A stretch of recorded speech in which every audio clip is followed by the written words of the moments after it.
3, 2, 1. Ignition.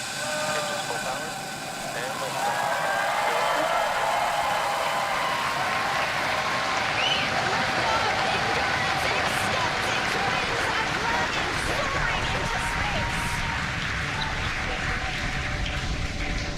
And Miko.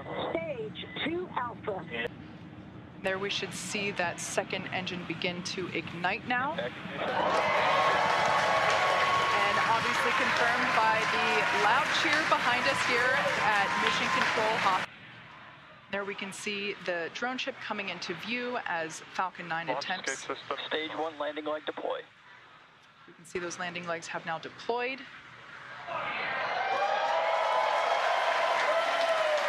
And as you can see on your screen, and you can hear by the clapping and cheering behind me, Falcon 9 has landed on our drone ship just through the instructions, parked off the coast of Florida.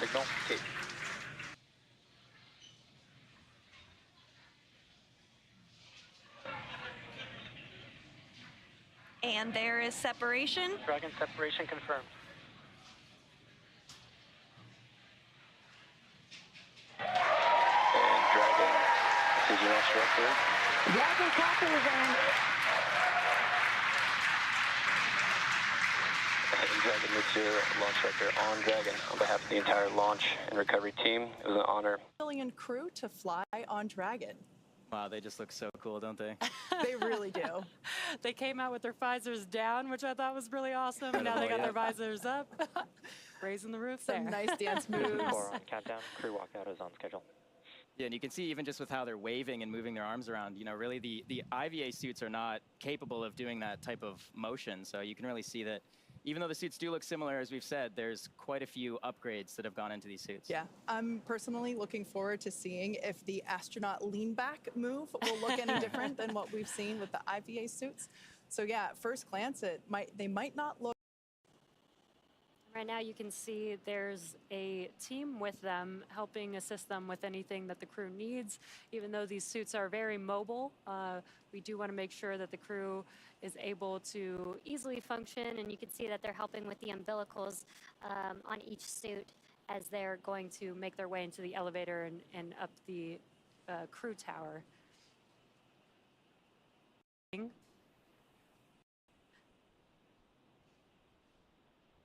I a little love bit this of a shot. lean back.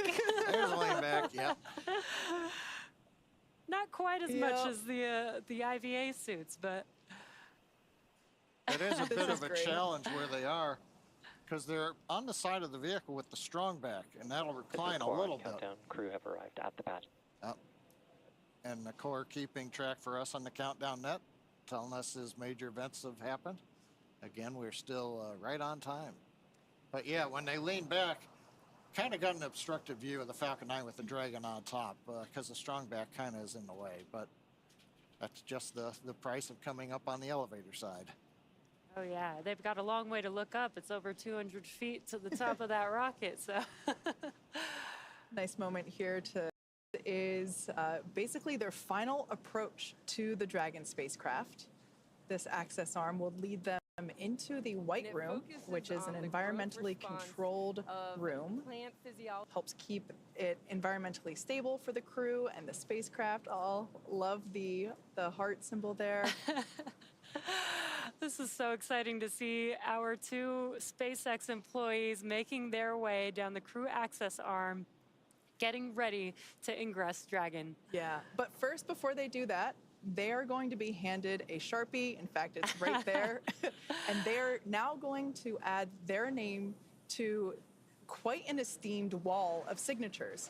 They're going to sign it next to the X logo, of course, which is for our astronauts that fly with our private missions, next to the NASA meatball for the NASA This is astronauts. Core on countdown. Crew have arrived at the white room and expecting ingress imminently.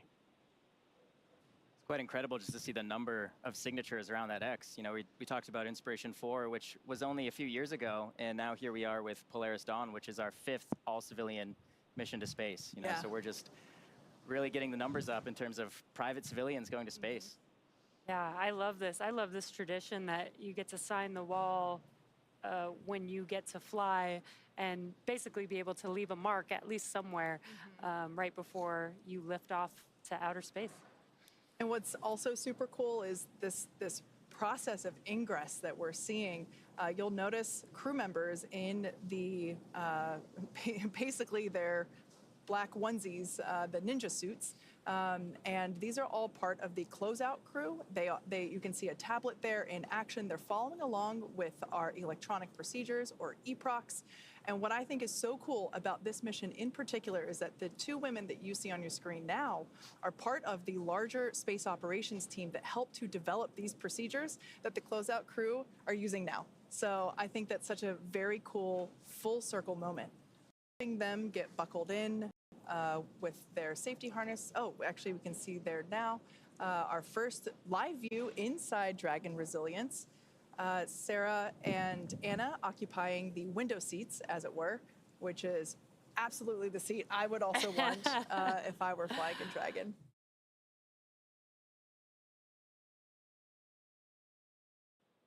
Copy that, SpaceX.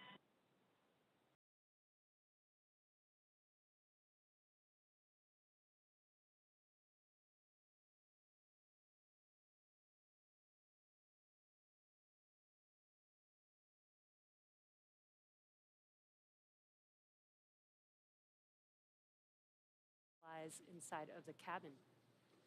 So this could be research to understand mental and physical impacts while on orbit, exploring how to improve training, physical fitness, and mental well-being, or advancing medical care with the exploration Buongiorno of e benvenuti just-in-time nella training diretta and del tools. lancio Now, della the missione selected research Polaris study groups Dawn will have access to SpaceX's crewed Dragon missions, con gli opening up astronauti Jerry opportunities for Isaacman, researchers that Research program, Potit, visit Sarah Gilles e Anna Menon a bordo di una SpaceX.com/human spaceflight Crew Dragon research. modificata. Now, as we mentioned at the start, yeah, the Polaris Dawn crew will also be the first to attempt to use the Starlink network in orbit. Dragon is carrying what we are calling a Starlink plug-and-placer. Vediamo al Inside Dragon momento is a router il connected to a terminale user di terminal in Starlink, il router Dragon's di trunk. Starlink This che terminal sarà a will be bordo linked to della the new Crew plug-and-placer Dragon in device questo that is mounted test, on board. perché all of this appunto per will be questo test responsible for establishing and verrà maintaining a laser communications utilizzata link with la Starlink costellazione satellites, SpaceX which will be Starlink in per orbit le about 200 comunicazioni kilometers con la below Dragon. Dragon. Using this hardware, Dragon will attempt to talk to Starlink the same way Starlink satellites talk between themselves, with lasers. No one has ever flown a laser communication system on a human-rated spacecraft before, so there is a lot to be learned here. If this works, Plug and Placer could provide the first high-speed internet experience for people traveling in space. This technology will also help here on Earth by facilitating healthcare access and connectivity to underserved communities around the world. The Polaris program Manca is poco più donating di Starlink un'ora to al St. lancio, Jude global partners in all'apertura 5 della countries. finestra di Strong, lancio e al reliable primo internet will help target, support the St. Jude e global al mission by momento providing il partners greater veicolo è access to in online in ottime medical condizioni, conferencing, sia case il and Falcon imaging 9 sharing, che and la Crew diagnostic Dragon. assistance. Il team di Hospitals terra and ha lasciato il foundations pad di that are lancio part e of the l'equipaggio a pilot bordo program della Crew will be able to Dragon. provide better care L'unico to problema, patients thanks to diciamo, è high-speed, il meteo low-latency che al broadband momento internet. non è favorevole. The first countries selected to receive Starlink include the Philippines, Brazil, Chile, Peru, and Mozambique. The Polaris team is also donating Starlink to 100 schools in Chile and Brazil, striving to increase internet connectivity, which can improve education and telemedicine efforts for communities in need. The Polaris Dawn crew had a chance to hear from students in Chile after Starlink was Come installed. possiamo vedere anche dal radar in questo momento in Florida ci sono varie perturbazioni, diciamo. C'è una tempesta tropicale nel Golfo del Messico, mentre quella che possiamo vedere sulla sinistra, dove tra l'altro molto vicino a Starbase, dove ieri ci sono state forti piogge. E comunque sono altri, diciamo, sistemi meteorologici nelle vicinanze. Per questa missione, a differenza delle missioni verso l'ISS, SpaceX non deve solo guardare al meteo al momento del lancio e nelle zone di recupero del veicolo in caso di aborto, ma anche al meteo nelle zone di recupero del veicolo a fine missione, che appunto durerà un massimo di 5 giorni. Down at Starbase Texas, we're continuing to build, test, and fly the world's most powerful launch vehicle ever developed.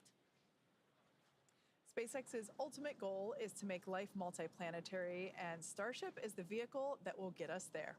Starship is a fully reusable Mentre transportation SpaceX system parla designed di to carry a Starship, massive possiamo amount of cargo appunto and large tornare numbers a, of people to Earth orbit, the moon, diciamo, a Mars, conoscere and il beyond. nostro Starship will be equipaggio. capable of carrying up to 200 metric tons to orbit and up to 100 passengers.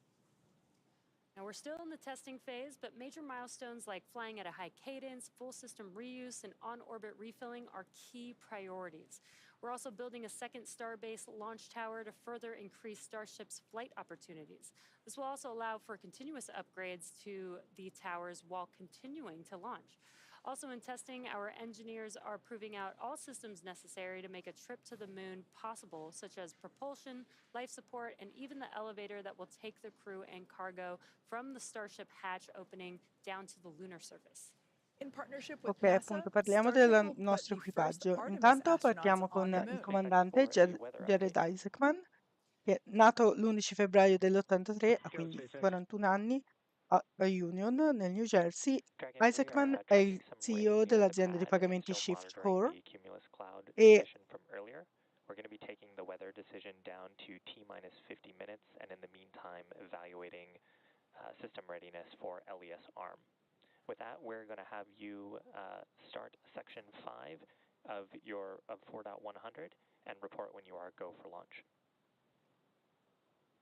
Ok, quindi la decisione sul meteo verrà fatta. SpaceX, for weather, you're tracking rain, and you're going to take this down to a T-minus 50-minute mark while you evaluate for LES arming. We are go to step into section 5 for LES arming preparation.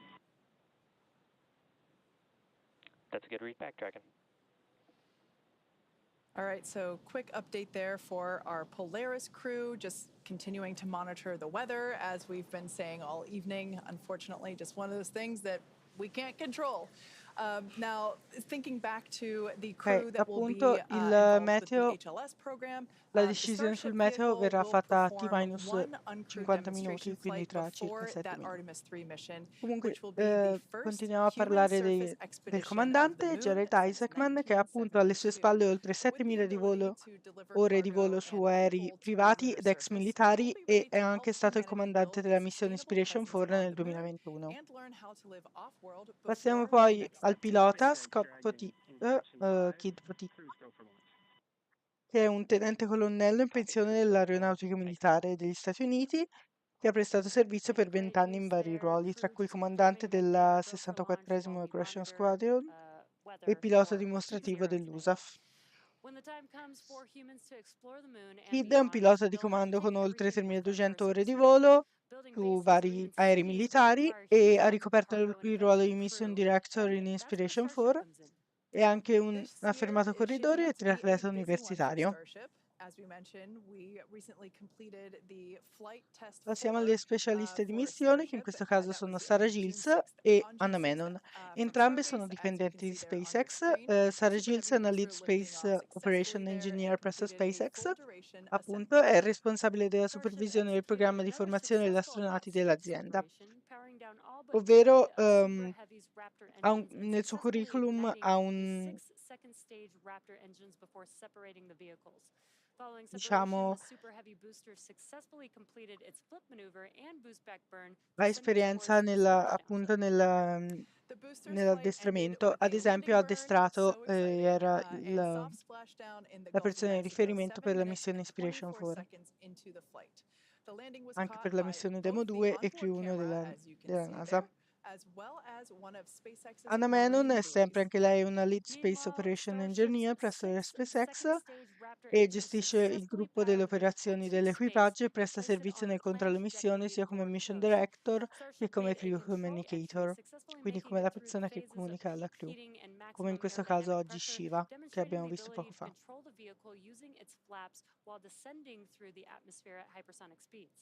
Speaking of the flaps, those incredible flaps, Starship provided live video of those flaps during that re-entry phase via SpaceX's Starlink satellites, and it provided, as you saw, the most spectacular views as we all cheered on the little flap that could as it clung on for Passiamo a dear parlare life. della Crew Dragon. La Crew Dragon è una navicella appunto sviluppata da SpaceX nell'ambito del Crew Commercial Program della NASA e appunto è una delle due navicelle per il trasporto di equipaggio selezionato dalla NASA insieme alla Starliner di Boeing. Crew Dragon ha un'altezza complessiva di 8,1 metri e un diametro di 4, quindi è leggermente più larga del Falcon 9 di cui parleremo dopo. Now, coming up on Flight 5, which is the next flight, we're getting ready to attempt the first ever tower catch of a booster, which you can see that tower there on your screen. Returning the booster E SpaceX parlano di Starship e di come cercheranno tenteranno il recupero del booster tramite la torre. E appunto la Dragon ha 16 motori Draco, che sono quelli utilizzati per il sistema di Reaction Control System, e quindi quello che permette di effettuare le manure essenzialmente. Ogni Draco può produrre 400 Newton di spinta. And we are hoping that some unfortunate weather close to the pad will dissipate in time. There is a couple of rules that we're watching, trying to hope that that weather clears out from the 10 nanometer range. So we are standing by for that final update from the launch weather officer. But as you can see on your screen, Polaris Dawn crew is pretty comfy in their suits and in their seats. Ok, stiamo ancora aspettando appunto per il weather briefing, per il meteo, ma tutti il Falcon 9 e la Dragon stanno operando senza problemi.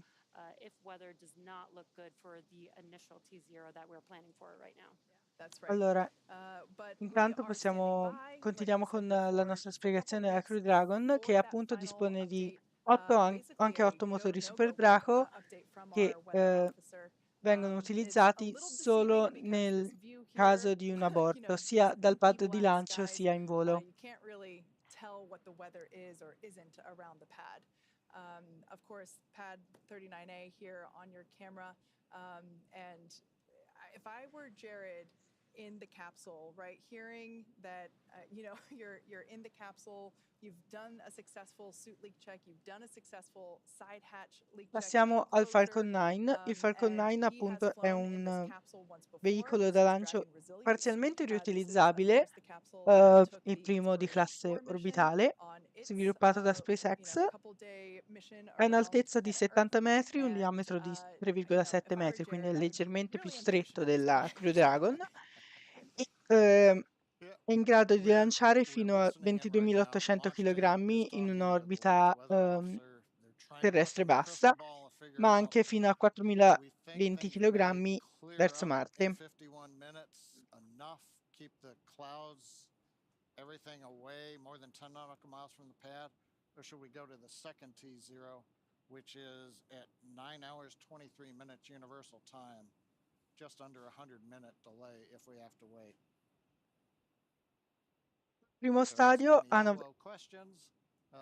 We have the propellant load and launch go pull coming up at 50 minutes or at 45 minutes. So everything's coming together right now. So we're going to listen in just a little bit more and see whether or not we roll the dice. Ok, il briefing meteo dovrebbe venire tra poco. Hoping that the little cells that are popping up dissipate in 20 to 30 minutes and give us a clear launch to space, or if we decide we're going to delay a bit. Yeah, we knew going into the countdown today that the probability of violation of of the launch weather rules was 60%, i.e. only 40% favorable. So we knew that there was a chance here, but in the event that the clouds parted, or rather just stayed away out of those 10 nautical miles, we wanted to try and take advantage of the opportunity if it presents itself. So we're keeping our fingers crossed and really hoping for that opportunity.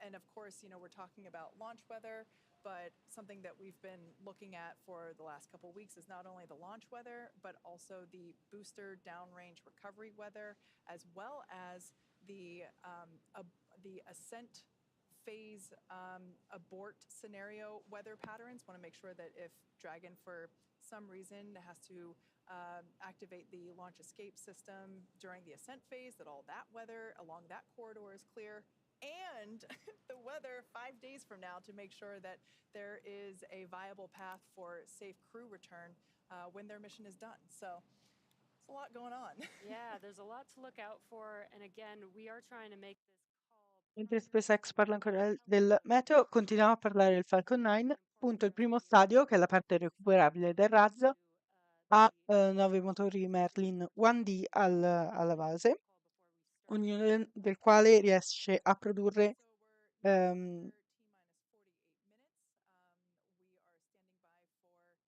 Final update from the launch weather officer. non ci sono.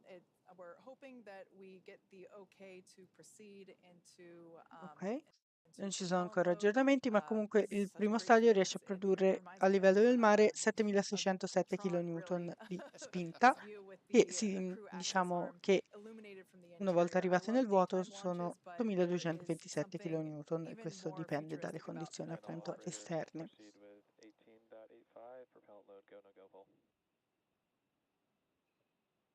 Paul? And just a quick note, Per il meteo? launch director telling the team to proceed with the go no go poll.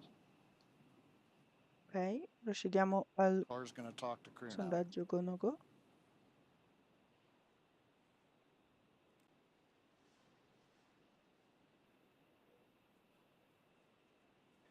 Dragon SpaceX for weather update. Go SpaceX. Dragon, we're still watching weather. It seems that the T01 opportunity is going to have the best chance of getting us to a launch today. So we're going to be pressing into the propellant load go no go poll.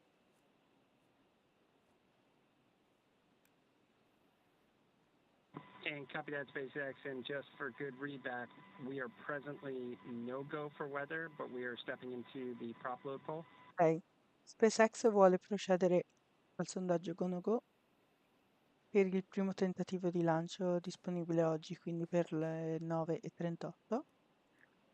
Il meteo al momento non è favorevole per questa finestra, ma è tra le 3 disponibili Dragon, we're just confirming. è quello migliore, che risulta migliore. Una volta arrivati a T-38 minuti, SpaceX non può più fermare il countdown, diciamo, cioè mettere in pausa il countdown per riprenderlo più tardi, senza grabbare per almeno 24 ore.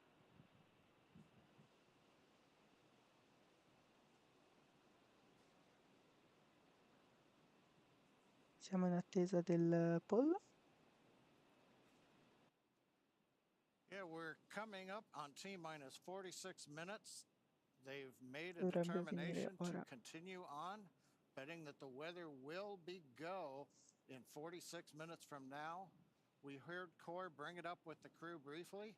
We're waiting now for the directions from the launch director to Il launch launch director team dovrebbe for the confermare readiness for il go propellant o load and launch il poll. no go circa Currently, 42 they are secondi. continuing to talk with the launch weather officer, but it looks like if you look at the upcoming T0 or the next one in about 100 minutes, it's about an equal opportunity. So we're going to move into propellant load, it appears. Now, right now, the launch director should be polling electronically For awareness, we got one more radar scan. We're evaluating this radar scan. 7 members. We'll get back here. Copy that, SpaceX. We're standing by. Stand by.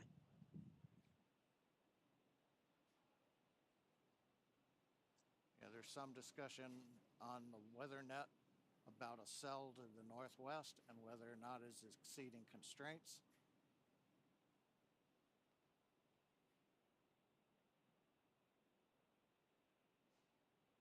Electronic poll has been completed. If we do continue with the countdown. Dragon SpaceX, we're getting meteorological input that we should waive this attempt given the last radar scan. So we're going to pause the clock here and move to our second T0.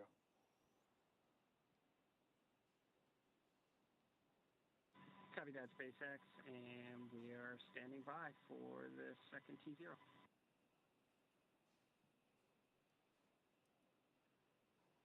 Okay, we're T-minus 44 minutes and 30 seconds, and we have paused the clock for the moment. Quindi hold. We got a last-minute update. One cell right at around the 10 nautical mile border had popped up on the radar returns. We have to get all the weather clear within 10 nautical miles of the launch pad in order to be able to launch Falcon 9 with the crew on the Dragon. And launch control. The weather LD was on iffy. countdown If it would clear in time for the original T0. 2349 UTC. Ok, quindi siccome il meteo deve essere senza, diciamo, 09:23:49 UTC. That is correct. Launch director confirming the planned new T0, 09:23:49, I believe, universal time. That would be at 5:23 a.m. on pad 39A. And the clock is counting to 09:23:49 UTC. As you can see on the webcast screen now. Dragon SpaceX launch T time has been moved to 09:23:49 Zulu. Stand by for seat rotation, after which you will remain in the capsule with the side hatch closed. Please confirm when you are ready for seat rotation.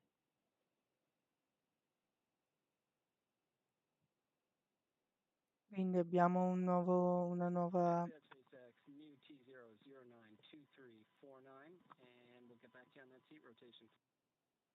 Abbiamo un nuovo T0 che è per le 11:23, ora locale italiano. SpaceX Dragon, we're ready for seat rotation. E quindi il. Copies, we will report when initiating.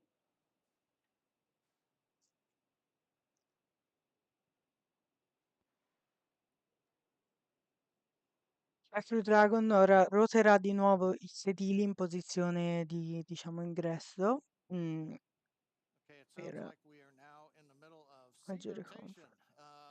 maggiore comfort della crew.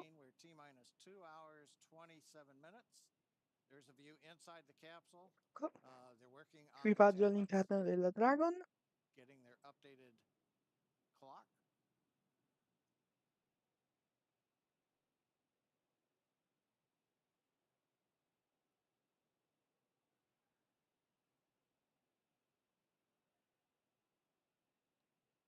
Okay. Updating for those who are watching right now. We got down Dragon to SpaceX just is initiating seat rotation. A lot going on here. Seat rotation being initiated. We ought to see that on our screen coming up. Ed ecco la rotazione dei sedili. And seat movement begins. That'll make it a little easier on the crew as we wait for the launch window opportunity number 2 to arrive. They'll be back into a more regular seated posture, and then we'll get back through seat rotation a little bit later on. But right now, inside 2.5 hours now to the planned T0. As we mentioned, as we started the webcast, we had 3 opportunities. We've had to wait. Seats are in the upright position. Copy that, SpaceX. We show the same. We had to wave off the first opportunity just as we got inside T-minus 45 minutes. The weather forecast was iffy at best, and we have elected to go for the second of the 3 T0 opportunities. Next launch opportunity at 9:23:49 Universal Time. We'll have a third opportunity if need be at 11 hours 50 minutes Universal Time. We don't know what the weather forecast is. It's fairly dynamic as a tropical boundary layer has come ashore in Florida.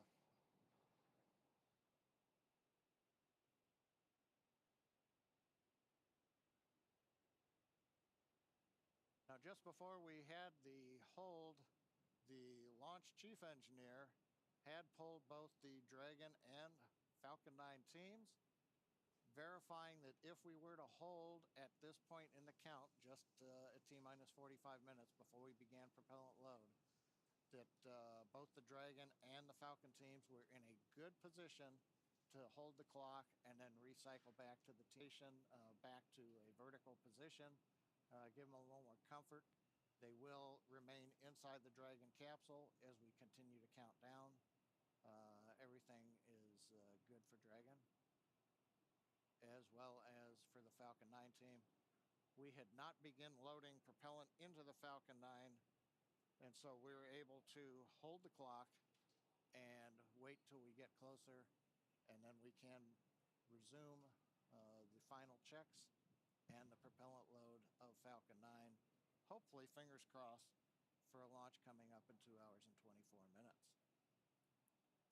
Of course, we'll be continuing to watch the weather throughout the early morning in Florida. As I mentioned just a moment ago, it is dynamic conditions. The concerns we had were not winds. It was twofold. A shower was passing over the launch pad that was had rain in the ascent trajectory, but we expected the rain shower to dissipate. The bigger problem is there are frontal boundaries north and south of the launch site, and we were then seeing cells popping up, and that made us a little concerned that they may still be around at T0, and we would then have had to scrub for the day. So the good news is we are still counting down for launch. We're going to wait 2 hours and change and see how things go. And with that, Kate, Atticus, Jesse, we got close. So close. But we're still here with another chance. Yeah, but yeah, we're not out of the fight yet.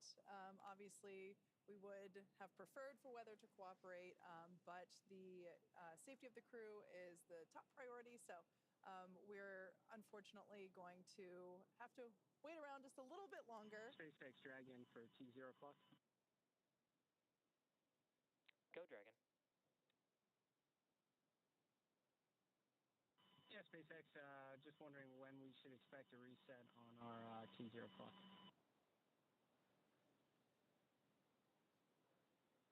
That's in work, Dragon. I'll let you know when we have that updated. Yeah, Core just working through some housekeeping And cut that, SpaceX. with the Dragon displays. Ok, quindi Yeah, so we're obviously sad we don't get to go to space in 50 minutes like we were hoping, but I'm sure there's nobody more disappointed than the crew on board. But let's take this opportunity to learn a bit more about them. The Polaris Dawn mission has many first-time objectives, so the Polaris program, of course, chose a crew of experts who know each other well and have a foundation of trust that they can build upon as they undertake the challenges of this mission. So we've seen him before on Inspiration 4, Mission Commander Jared Rook Isaacman. As I mentioned, he was the commander of Inspiration 4, the world's first all-civilian mission to space. Jared holds several world records, including 2 speed-around-the-world flights in 2008 and 2009 for the Make-A-Wish Foundation. He has flown in over 100 air shows as part of the Black Diamond Jet Team, dedicating every performance to charitable causes. In 2011, Jared co-founded what would become the world's largest private air force, Draken International, and that trains pilots for the U.S. Armed Forces. In addition to his role as CEO of Shift 4, Jared is an accomplished pilot and astronaut with over 7,000 flight hours. Here's a little bit more about Jared. Conosciamo I il think like comandante a lot of kids Isaac. dreamed of becoming an astronaut since kindergarten. I still remember checking out just big color picture books of the early days of the space shuttle. I remember talking to my kindergarten teacher, you know, telling her that someday I was going to go to space. And I still remember she said to me that she'll be watching in her rocking chair. And then I think you just build on it with like just awesome movies like, you know, The Right Stuff and Top Gun, the original, and Space Camp, the movie, for sure. All you had to do is go to Space Camp and a robot would accidentally send you into space. You know, if you are thinking about or dreaming about being an astronaut someday, it is totally possible. You do not have to be one of the lucky few struck by lightning. Organizations like SpaceX and others in commercial space are making it possible where hundreds, thousands, tens of thousands of people are going to go to space someday. And you don't have to be a test pilot. You know, you could be a doctor, you know, a nurse, someone in the healthcare field, someone building the software that runs on the spaceship. And it's just so many possibilities for a future that's going to have, you know, tens of thousands, maybe hundreds of thousands of people in space in the not too distant future. It's just so awesome to think about. You know, with Inspiration 4, I always said it's hard to look at any one piece of the mission and have some extra excitement or enthusiasm because it all matters. It has to go right, every phase of it. Everything we do for months or years leading up to the mission itself and coming home, it all matters. And I'd say that that's no different with this one. If anything, it's even more so because there's so much we're trying to accomplish. But I'm very eager and excited to see that moment when we arrive on orbit and kind of the reaction on the face of my other crewmates who will be going to space for the first time. It's like a really special moment where a lot of emotion comes together when you've arrived on orbit. And they've worked really hard and very deserving for this opportunity, and I'm eager to see it, you know, kind of firsthand. My name is Jared Isaacman, and I'm the commander of Polaris Dawn.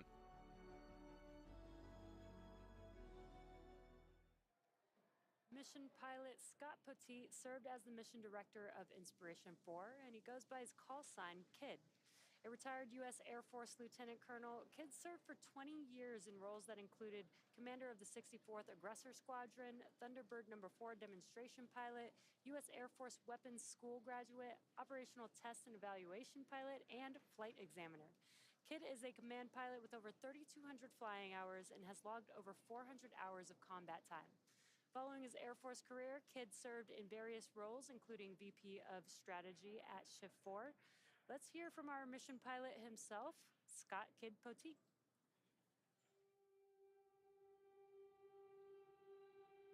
So my love for aviation and space, it started in the 80s. That's when I grew up. The movies The Right Stuff and the original Top Gun had come out. I was certainly inspired by those movies.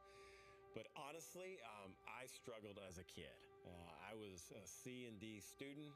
The only reason why I got into college was I was recruited to run. I even struggled in college. I ended up with a degree in outdoor education. But I had an opportunity to go in the back of a KC-135 to watch some refueling F-16s in the air. I was totally inspired, puked the entire time, but I wanted to be a fighter pilot. I served in the Air Force for 20 years flying F-16s. When I retired in 2016, I thought that was the end. Space was never something that I thought I could achieve. Based on my academic background, you know, traditionally in the 80s with the shuttle program, it was astrophysicists, engineers, test pilots, those with advanced degrees. There are moments where you were like, oh my gosh, this is real, this is happening. And it brings me back to my Air Force and fighter pilot experience in combat. Compartmentalizing what's going on, being very acute to every little detail. Throughout this entire training process, we have these aha moments. And when I have these aha moments, I think about what it's going to be like when it is liftoff. And I think I will be in that very intense moment of being aware of all the details around me, all the senses, watching all the parameters of the rocket, staying very focused on the mission. You know, I'm not nervous. I'm intensely excited for this moment. I'm a fighter pilot, so I enjoy the thrills of thrust and the acceleration that we're going to experience going from 0 miles an hour up. Anything is possible. I never dreamed I'd be in the seat. There are plenty of smarter, more intelligent individuals that should be in the seat, but I've been blessed to have this opportunity. I'm going to take advantage of it. My name is Scott Kid Poteet. I'm the mission pilot for Polaris Dawn.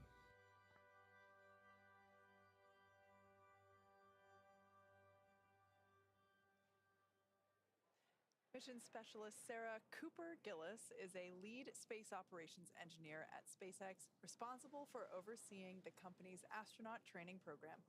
She helped prepare NASA astronauts for the Demo 2 and Crew 1 missions, and most recently directly trained the Inspiration 4 astronauts.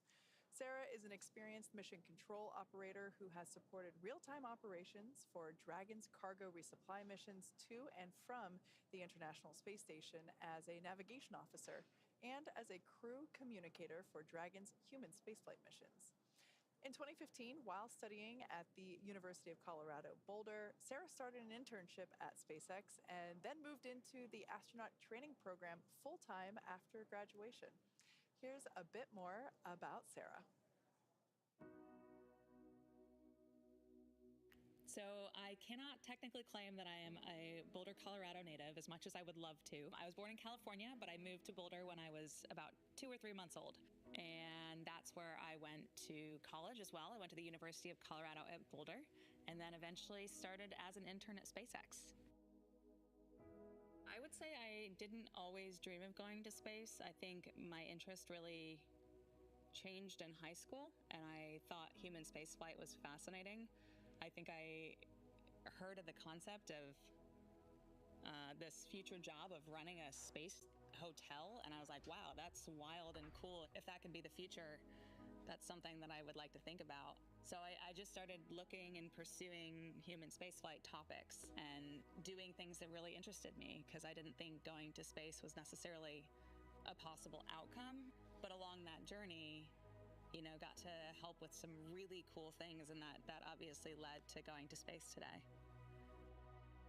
One of the professional accomplishments that I'm most proud of is bringing back and launching Bob and Doug was so massive. Like, that's the first time we returned launch capability to the US. Like, this is so big, and it was such an immense team effort to get Dragon to the point of flight for the first time.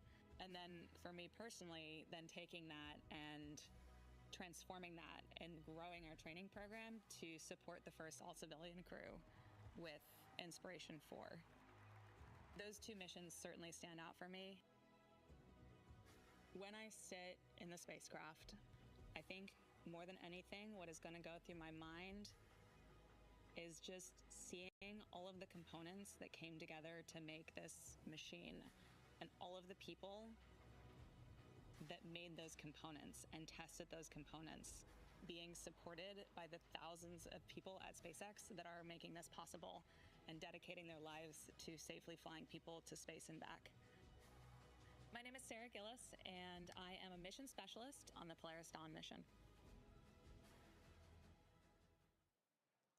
And rounding out the Polaris Dawn crew, mission specialist and medical officer Anna Walker-Menon, who also serves as a lead space operations engineer at SpaceX, where she manages the development of crew operations and works in mission control as both a mission director and crew communicator.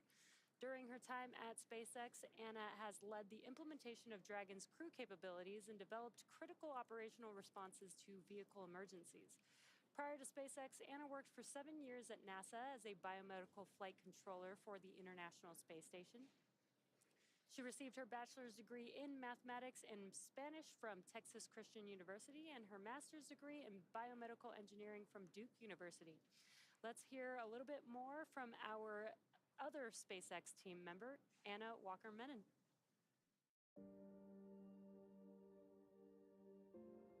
I did always dream of going to space. I think I was captivated by the beauty of our universe and the perspective and learning you can gain from that vantage point. So while I recognized it was a distant likelihood to ever end up getting to be there, I have always dreamed of getting to be there. I fell in love with space on a field trip in the 4th grade. I got to experience a day in the life of an astronaut as well as a flight controller in mission control, and I knew from that moment that this was an industry I wanted to be a part of.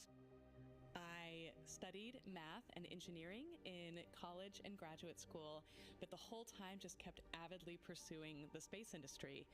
I was so thrilled when I got a job out of graduate school at NASA, and after about 7 years there, transitioned over to SpaceX, and I have been here ever since. On launch day, I think I will have a lot of things on my mind.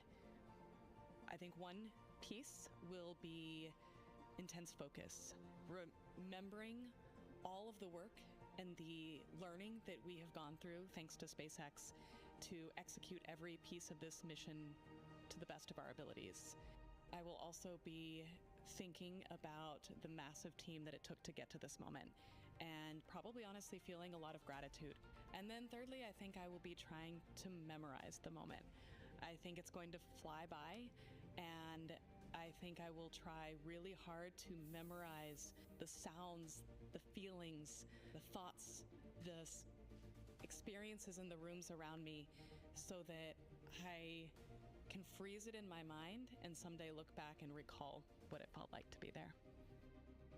My name is Anna Menon, and I am one of the mission specialists as well as a medical officer on the Polaris Dawn mission.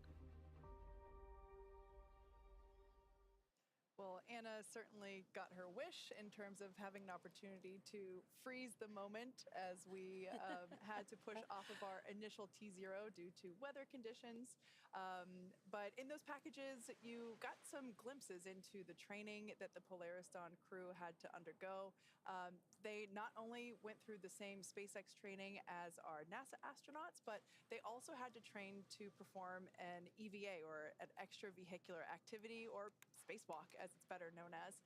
For basic SpaceX training, they were trained on everything from orbital mechanics to how to live in microgravity. They also ran through numerous simulations of what the full mission will look like while seated inside our Dragon training spacecraft. Yeah, and in addition to ensuring they are familiar with SpaceX's Falcon 9 rocket and Dragon spacecraft, the crew went through an extensive training regimen to build their physical endurance and mental toughness, ensuring they are well-rounded and prepared for spaceflight, and especially for the first ever commercial spacewalk. From scuba diving to skydiving, we had an opportunity to talk to the crew about some of the rigorous training that they went through, and here's what they had to say. The bulk of the training has been rightfully focused on the EVA, or the spacewalks. In a development program, you don't know what you need to train to. Like, how can we run pressurized operations, simulate microgravity, but also have like a simulator that's powered, with hatches to get in and out of, so we don't have to submerge that in a pool. We looked at a suspension system solution where we can set up a physics model that allows you to pressurize the suit, put on a harness, and then a hoist will lift a suited crew member up. And you can basically use one finger and you press down and your whole body will move up, just like in space. It allowed us to really put into practice the different piece-by-piece steps that are necessary to complete this operation safely. One aspect of our training has been scuba diving. The buoyancy allows us to kind of experience a different environment. The lack of communication is a challenge associated with scuba diving. You rely on alternate forms of communication. You'll use different hand signals to communicate, like I'm okay, you're okay. So I would say scuba diving has a ton of great training lessons that are directly applicable to our spacewalk. I have to say, I think the max fun here was the skydiving we did at the Air Force Academy. That was some of the best training ever. When I dropped out of that airplane, sitting in the airplane as I was going up, I felt those nerves, all of that rush of emotions that comes with, recognizing that you are about to do a really high consequence operation. And you're standing out, leaning into the wind, out of an aircraft, and then you just let go and you fall. It was incredible training. some of the most memorable training we've done. For the centrifuge training, the purpose is to go through both a launch and a reentry as well as a launch escape mission profile in this human centrifuge that's spinning you around and imparting forces on your body that are similar to the ones that we will experience when we go through those operations actually in space. When you're in space, you have to deal with the circumstances that you're dealt. Similar fashion is climbing a mountain. You're on the side of a mountain, it's taken days to get to where you're at, approaching the summit. You're dehydrated, you're hungry. You learn to manage those stressors. And those are all good preparation techniques in getting ready for space exploration. We've had it all. We've had unbelievable, highs, and we've had, lows. It's just been a great 2 years of growth. Some of the best times of my life. Dragon is the first private spacecraft to take humans to the International Space Station, and it's currently the only vehicle capable of returning significant amounts of cargo to Earth. It's also the first private spacecraft to take an all-civilian crew to orbit during the Inspiration mission in 2021. Over the last 4 years, the spacecraft has supported 13 human spaceflight missions and flown 50 crew members representing 14 countries. Through missions like Inspiration 4 and Polaris Dawn, Dragon is helping lay the groundwork for deep space exploration, rapidly expanding our knowledge of how humans will adapt, live, and work in space. Dragon can also help discover more about our home planet. With upcoming missions like From 2, we aim to do exactly that. Named in honor of the ship that helped explorers first reach Earth's Arctic and Antarctic regions, the crew of From 2 will be the first to explore Earth from a polar orbit. From 2 will be SpaceX's 6th commercial astronaut mission, and will allow the crew to observe Earth's polar regions through Dragon's cupola at an altitude of 425 to 450 kilometers. Over the years, Dragon has proven to be quite a versatile spacecraft. It can autonomously dock to the space station when outfitted with the ISS docking adapter. In free flyer mode, the docking adapter can be swapped out for a cupola for the best views while in orbit, and that'll be the case with the upcoming From 2 mission. Finally, we have our newest option, which is the Skywalker hardware to support a spacewalk, and the Skywalker will be making its debut on Polaris Dawn. And in addition, who knows what else the future will bring. Now, while the crew gets situated in Dragon, let's take a moment to get familiar with the spacecraft that we will call home, that the crew will call home for the next 5 days. Designed to be the safest spacecraft ever flown, the fully autonomous Dragon stands nearly 27 feet tall and 13 feet in diameter. Dragon is capable of carrying up to 7 passengers, but for today's mission, it's carrying the 4 members of the Polaris Dawn crew. The crew will spend the majority of their time in the pressurized section, which is the top portion of the spacecraft you see there on your screen, and this allows for transport of people and environmentally sensitive cargo. Dragon's trunk, which sits just below the pressurized section, not only carries unpressurized cargo, but also supports the spacecraft during ascent, and it remains attached to Dragon until shortly before re-entry into Earth's atmosphere. And as you can see there, half of the trunk is covered in solar panels on the left side, and that's to provide power to Dragon during flight. The spacecraft is also equipped with 16 Draco thrusters, which are used to orient the spacecraft during the mission. Each Draco thruster is capable of generating around 90 pounds of force in the vacuum of space, and these engines are just as important to Dragon as the Merlin engines are to Falcon 9. In addition to these 16 Draco thrusters, there are 8 Super Dracos, and these power the spacecraft's launch escape system. In the very unlikely event of an emergency, the Super Draco engines can power Dragon half a mile away from the launch vehicle in less than 8 seconds. And just like the Falcon 9 first stage, Dragon is also reusable. In fact, the Polaris Dawn crew is flying today in the exact same spacecraft for NASA's Crew 1 mission, as well as Inspiration 4. That said, there are a few changes that we've made to Dragon for this mission. In order to accommodate a spacewalk, this is the first Dragon to be outfitted with a Skywalker in place of the cupola observation dome. The Skywalker is a structure that is mounted to the top of Dragon, as you can see there, and the astronauts will use this to assist in exiting and re-entering the spacecraft during their spacewalk. This Dragon is also carrying Starlink, making this the first mission to attempt to use the Starlink network in orbit. Inside of Dragon is a router connected to a user terminal located in Dragon's trunk, and this terminal will be linked to a new device known as the Plug and Placer, which will enable the spacecraft to communicate with Starlink satellites that will be in orbit below Dragon. Now, we're very excited to see all of this in action, but Dragon has to get up there first. So let's take a look at the rocket that will be taking our crew and Dragon to space. Dragon will be delivered to orbit today by SpaceX's Falcon 9, the first orbital class rocket capable of reflight. Reusability allows us to refly the most expensive parts of the rocket, and that in turn drives down the cost of spaceflight. To date, Falcon 9 has performed 369 orbital launches, 326 landings, and 300 reflights.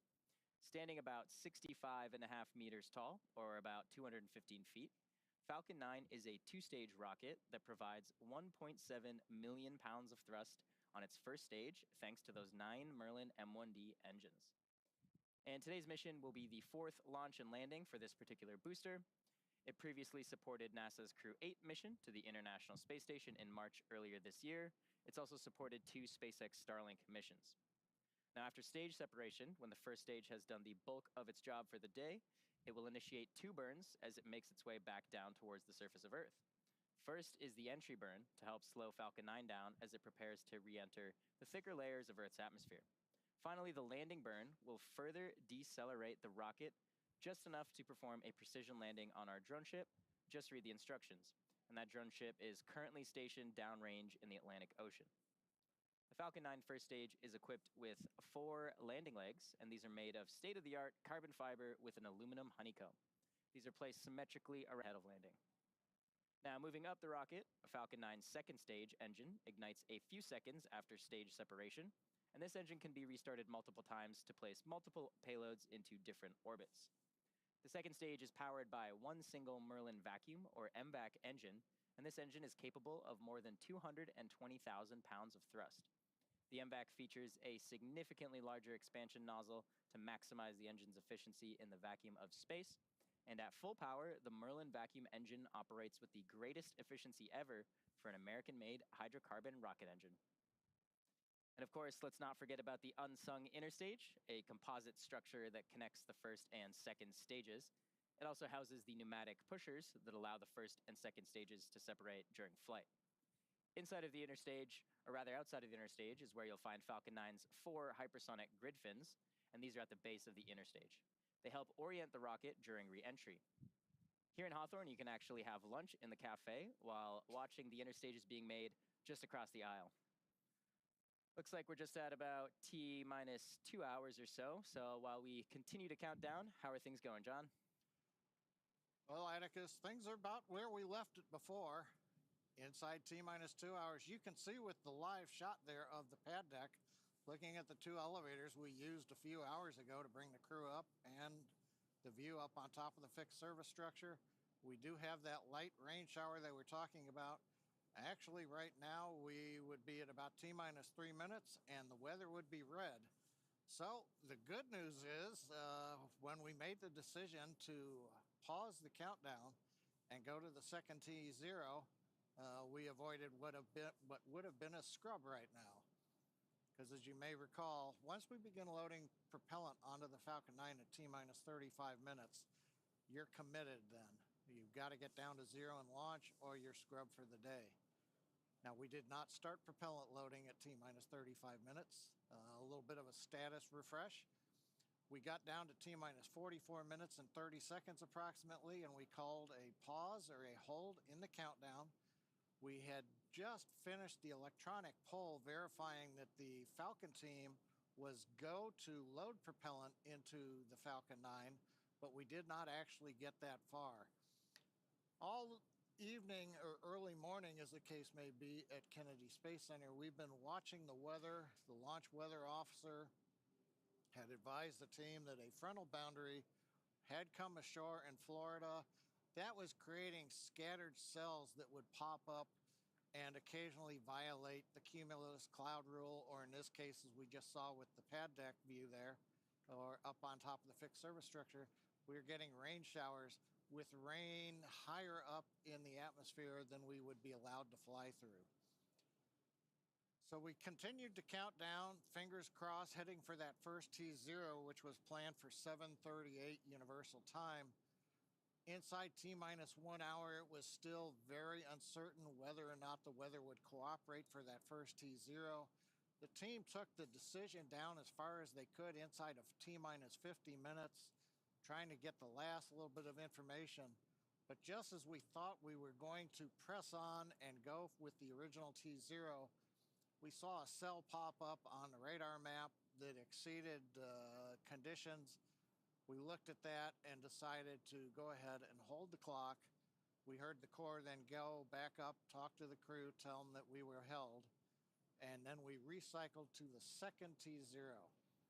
Now we have 3 T0 opportunities. The first one is now passing us by as we get ready at 7 hours and 38 minutes universal time, 10 minutes from now, and that would have been a scrub. The next one that we are aiming for is coming up at 9 hours, 23 minutes, 49 seconds universal time, just under the 2 hours you see there on the countdown clock. There is a third opportunity if we need it at 11 hours, 15 minutes universal time. The problem we have is the weather is still uncertain enough that the team can't make a decision whether the second T0 or the third T0 is the best one. We're going to continue counting down, obviously, as you can see on the clock there. The scattered rain showers we see, those should clear out of the way. But we most recently had another no-go condition pop up. The surface electric field, essentially the measure of how the atmosphere is electrically charged, has violated criteria. We're going to continue to watch that. We think that one will clear. Primarily, we're continuing to worry about the cumulus clouds and the possibility of having to fly through rain on the way up the northeast coast of the United States as we head into the orbit at just over 51 degrees inclination. The Corps has talked to the crew on board Dragon. The mission director for Dragon, they have done their readiness polls. We've also checked with the SpaceX Falcon 9 team. They are go. Also, it appears that the next T0, there is no proximity warnings or concerns with any orbital satellites. Sometimes you have to move a launch window a minute or two if there might be a conjunction in space. Right now, it looks like we don't have any of those issues. The big question will be whether or not the weather is going to be go at the next T0. The other plan that we have is while we are in this hold for a little while, this is giving the Dragon and Falcon launch teams a chance to rotate people on and off console, take a few minutes break. It's been a long early morning for the team. Everybody continues to have support. So, we're ready to support anything that may come up, but we are giving the crew a chance to refresh. The next major event is we continue asking the launch weather officer, what's the forecast look like? What's the forecast look like? The next big one coming up will be at T-minus 1 hour and 30 minutes, just over 22 minutes from now. That's when Dragon is going to rotate the seats back into the launch position. The crew right now is sitting upright inside the Dragon that you can see there. The crew access arm, and there's a view of the crew in their upright posture, and then we'll rotate to horizontal into the launch position to get ready. That'll be a little later in the count than we had done it the first time around, but that's fine. The hatch is closed, leak checks, everything is copacetic in Dragon. So they'll get ready in an hour and a half and go back into the launch position in their seats. We'll continue to bring it down. We'll get inside T-minus 1 hour where we'll do another evaluation on what the launch looks like. And then fingers crossed, we'll be able to press past T-minus 45 minutes and get into the prop load at T-minus 35 minutes. Everything continues to look good. One reminder, the only people on the pad right now are the Dragon crew themselves, the 4 people inside the Dragon. You can see that crew access arm. The seals have been deflated. They're retracted. All of the handholds are out of the way. Everything's been cleared. The only thing really waiting for everybody is ideally we get inside 45 minutes so we can retract the arm. So nobody's going back out to the pad right now. All the vehicles are cleared off. So we're going to just continue to give you status updates as we go along. But Kate, Yeah. Hopefully the second T0 is the winner. The first one turns out the weather is red right now, and we wouldn't have been able to go. Yep. Well, you know what? It's been a good rehearsal so far.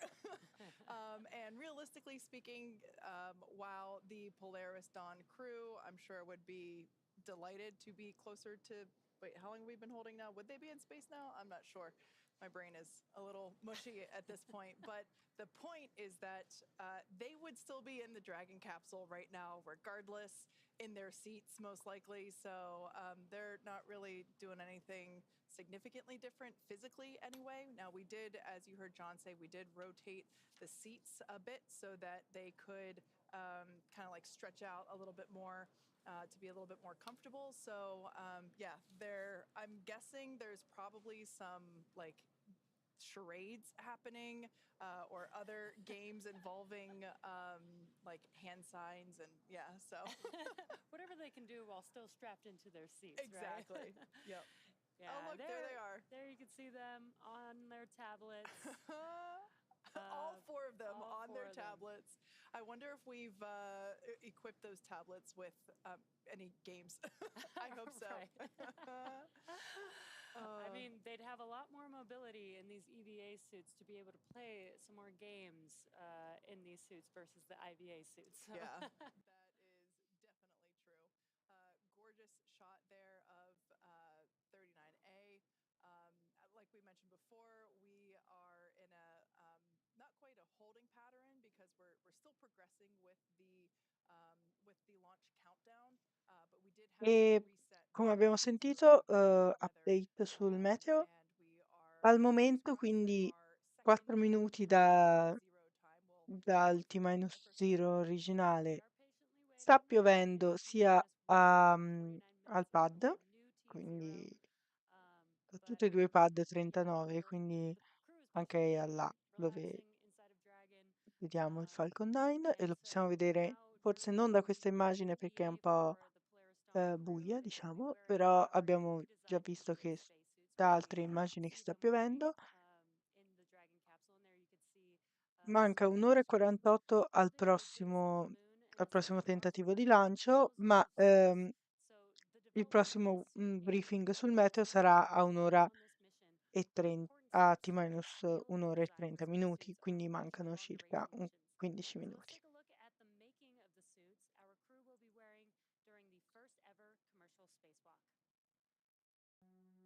Se serve, ci sarà, se necessario, sarà disponibile un terzo tentativo, ovviamente se questo tentativo viene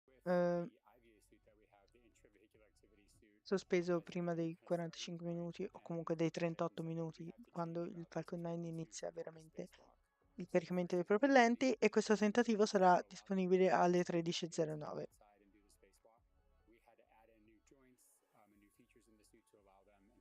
Quello che vediamo ora qua nella diretta sono le nuove tute appositamente create per questa missione e sono simili visivamente soprattutto alle tute normali che utilizzano gli astronauti quando sono durante il lancio e durante le operazioni di rientro all'interno della Dragon, ma in verità sono studiate e vediamo che sono un po' più, diciamo, larghe per effettuare l'attività extraveicolare che è prevista per questa missione. The zipper system location is in the inseam, but since we needed to have lots of mobility on our EVA suit, that was not the preferred choice. By moving the zipper system from the inseam to the waist, we mitigated the risk of the stress of the zipper. And another big element was also the thermal side of things. The crew is obviously exposed to a much more extreme thermal environment during the EVA, so we want to make sure that the inside of the suit is comfortable for them, and that as they interface with parts of the vehicle, that is safe for them to touch as well. The EVA suit is built and designed here at SpaceX in Houghton, California. We wanted to have something that's easy manufactured that we can handle here in-house. So we developed this new material, so it's fabric-based. We actually added a new layer to the suit, which we refer to as the Faraday layer, and this is a conductive cage around the suit that shields the suit from external electric fields. The helmet on the EVA suit looks very similar to the IVA suit, but it is really an all-new design of that helmet. It's much more robust from a thermal structural perspective since it will be taking more extreme temperatures. We are really excited to introduce this new single-pane visor helmet to the world of spacesuits. The EVA suit visor is made of polycarbonate and is coated with copper and ITO, or indium tinoxide. These two coatings together reflect the sun away from the crew, as well as reflecting infrared heat back to the crew when they are facing deep space.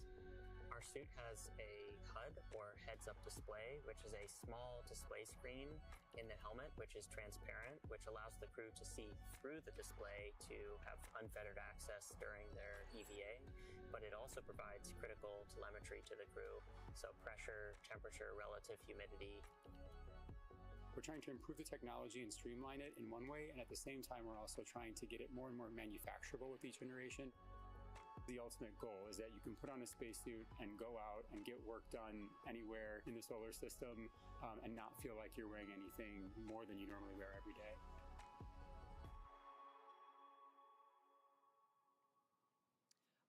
Love seeing how we have designed those suits from really Questa the ground up. era They look similar to un the video IVA recap suits. sulle There's so nuove many tute. enhancements and changes in order to make them suitable for an EVA, and we are definitely looking forward to seeing them in action in just a few days. But until then, let's take a look at how the actual EVA itself came together.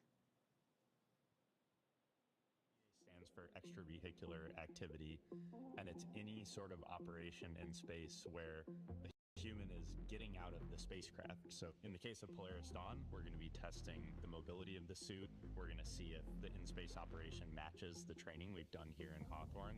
There's really a lot of different things that can happen during an EVA, and this is the first step for Dragon and SpaceX. When I first started working at SpaceX, I never thought I'd be training a crew to do an EVA. It's brand new, it's so unique, we've never done anything like this before, and so we wanted to make sure we had the best possible training program for this mission. We want to see if we can train a spacewalk on Earth in a way that's representative of what it feels like in space. Even though only 2 people are going to be going outside during this first EVA, all 4 crew will be in EVA suits going down to vacuum. Dragon was always designed to vent to full vacuum, but we've never taken a full Dragon capsule down to vacuum, and this will be the first time we do it in space. We actually put crew into a chamber at Johnson Space Center in Houston and had them live the exact profile that they will experience, and making sure that no one actually experienced decompression sickness. We have a couple new training assets for Polaris Dawn to train the EVA specifically. The suspension system that we have is situated on top of the platform of our capsule simulator. The lines drop through the hatch. They attach to a single crew member inside the capsule. We can lift them up and get them situated so that they can egress the capsule and perform their tasks at Skywalker, the mobility aid. The Skywalker, what's amazing to me is a lot of people are going to think it's a metallic structure just bolted to the top of Dragon, but a lot of development effort, testing went into the Skywalker. So we actually used similar technology as we have in the Super Draco chambers to apply a thermal barrier coating to the outside of the Skywalker. That is going to be a really, really amazing mobility aid on the front end of Dragon. We also developed a sideways simulator, so we flip the hatch on its side. In the event the hatch fails to close, they can manually close the hatch. We had them do that in a sideways suspension system, so gravity isn't helping them close or helping them open that hatch mechanism. It's new development for Dragon, it's new development for SpaceX and the industry as a whole. So this is a great example of where Polaris Dawn is forcing the team to innovate in a way that adds safety and reliability to every Dragon mission going forward. That's this huge challenge for us to go solve, but that's also an opportunity for us to solve the problems that we have to go figure out anyway for our larger goals, like putting people on Mars. The Polaris Dawn objectives are the first step towards that ultimate flight with humans inside of Starship, which is right along the SpaceX development path that we have towards getting to the Moon and Mars.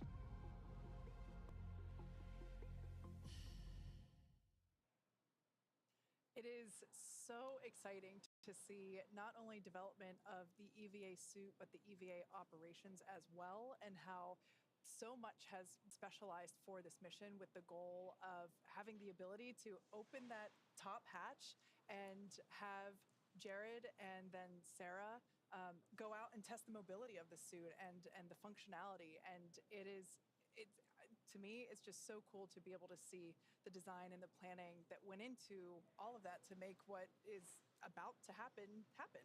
Yeah, what I think is super cool is that historically, they've done training, and the crew has done, scuba diving, but typically training has been done in a swimming pool in their suits, right? But as we just saw, the training team got very creative and found different ways to not have to submerge, each crew member and their suits into water and have to deal with that, but like be able to do this simulation training in a different way that made it a lot easier to maybe repeat the training and, keep the suits clean and be able to manage that, which I think is so cool.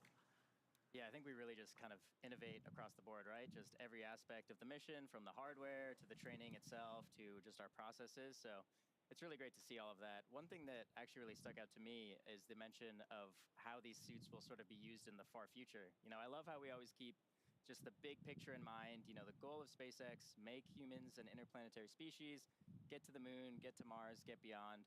And so we really incorporate that into all of these sort of stepping stone missions, right? Like we're pushing the boundaries, we're doing this first EVA, we're developing these suits, but maybe in a few years, who knows, we're going to be having thousands of people in these suits doing work all over the place on the moon, on Mars. It's just so inspiring and incredible to sort of be a part of that story and get to hear about some of that from the crew. Yeah, and these suits, they look cool, but they're super functional, and thinking about what the future suits, the functionality that those suits will carry is like, I think that's a good point of just like the far future, what will that look like is very, very cool.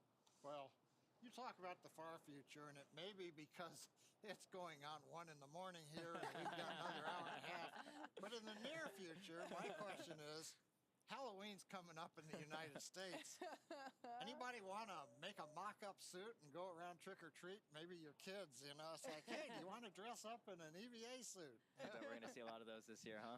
Yeah, the different style suits for the costume. You don't have to just stick with the white and the gray. You could use some colors, a little bit like on Apollo lunar suits, where they would use different colored stripes to distinguish the commander, because in the photos, you're always going, who are we looking at? That's so-and-so and that's so-and-so. Yeah. I love that you guys were mentioning, the future and how we're trying to work towards that now. And they mentioned when they were making the spacesuit that they're thinking about the manufacturing. Obviously, I've been in manufacturing for almost my entire engineering career, so I love manufacturing. But I love that we think about that in the beginning stages of the design. I think that's so important, because design for manufacturability will make things a lot easier if you start with that versus, designing something that may be functional but is really hard to manufacture and having to go back and make those updates and changes.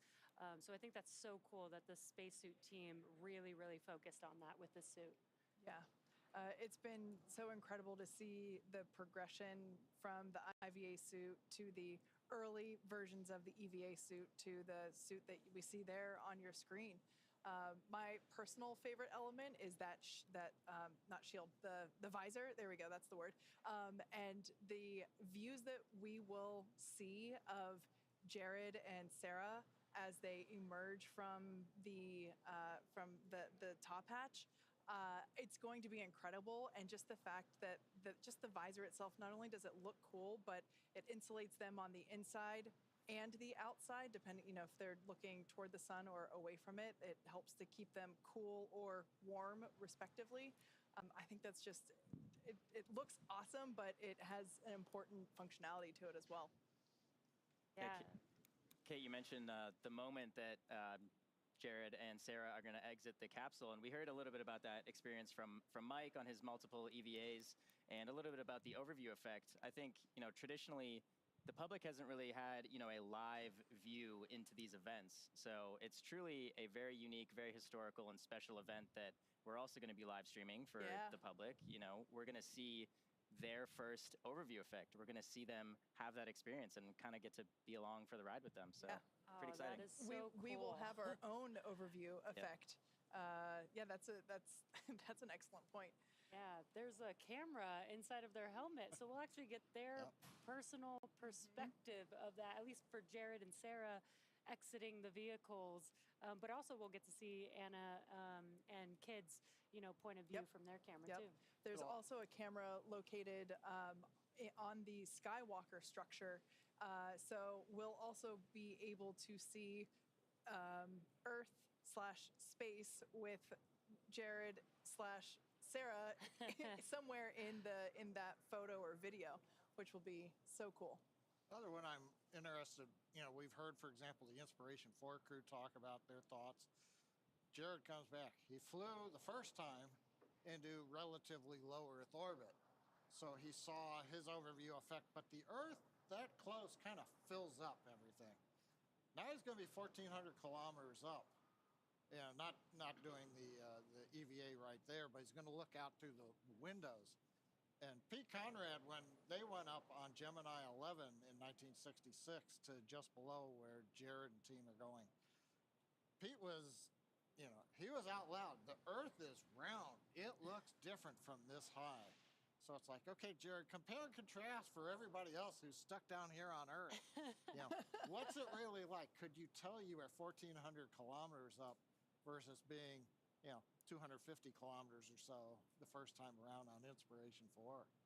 Yeah, and even just the different viewpoint of having the cupola versus not, and being able to stretch your arms out and not hit the domed structure would certainly be an experience. Although it's one of those things where it's like when you get on the roller coaster, you're told keep your hands inside the ride at all times. We know they have certain motions they're going to be doing to test out the mobility of the suit, but I hope they'll have an opportunity to just chill for a minute in the time that they are up there, because they're going to be seeing some incredible views.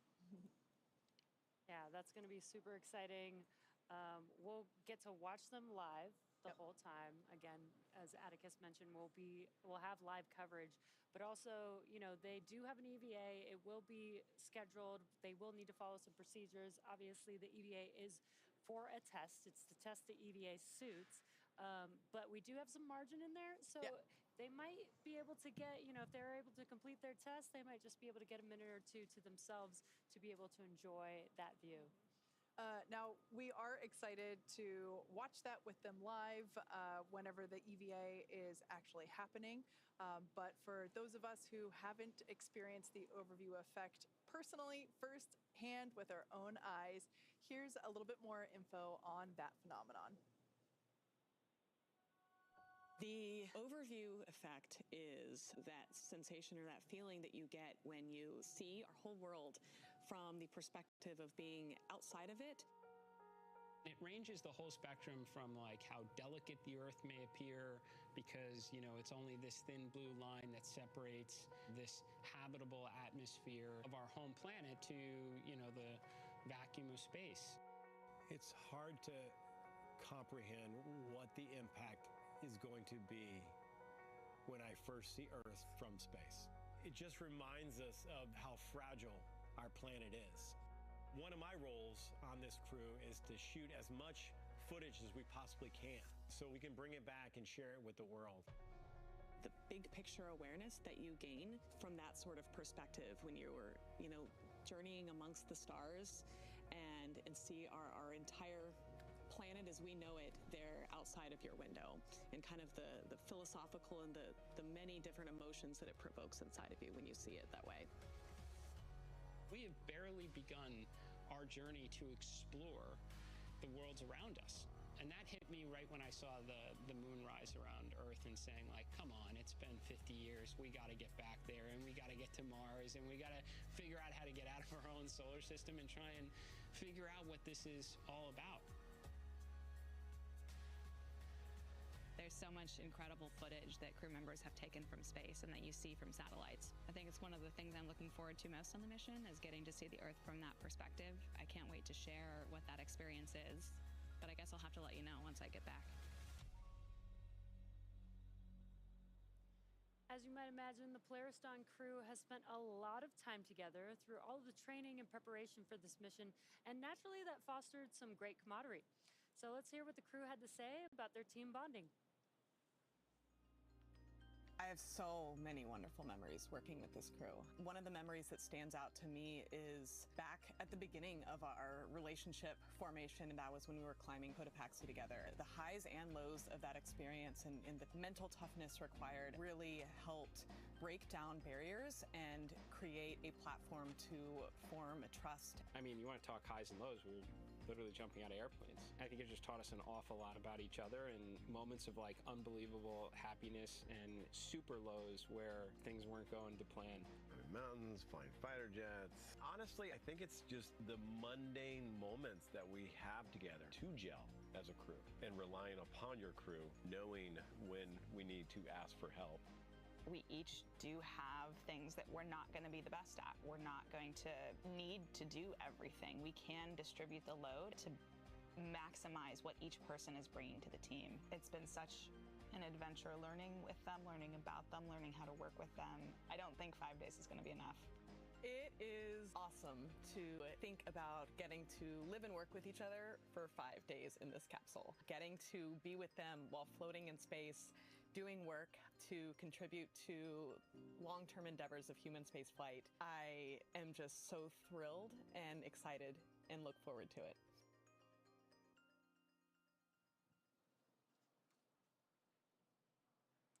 Now, there are science and supplies going up on the Polaris Dawn mission, but also the crew is taking along some personal items for their 5-day trip around the planet. We caught up with the crew during training to get a little more insight on what each of them are planning to take to space. What am I going to bring to space? I've thought long and hard about this one. A book that I co-authored about a mama dragon that ends up training and flying to space. My dad's necklace, jewelry for my wife, watches. I have a Thunderbird watch and a fighter weapons school watch. I don't know, you know, it's one of my takeaways after Inspiration 4 was it's kind of like camping, you brought too much. One of my actual debrief points was bring less. When I got married to my husband, he went to the store and picked up a Cat in the Hat book. For our entire wedding, all of the ceremony was taped in this book, all of our vows were taped in the book, and then it got passed around and all the speeches got added to the book. And so it's just a very fun collection of very special memories captured in a very endearing Cat in the Hat book.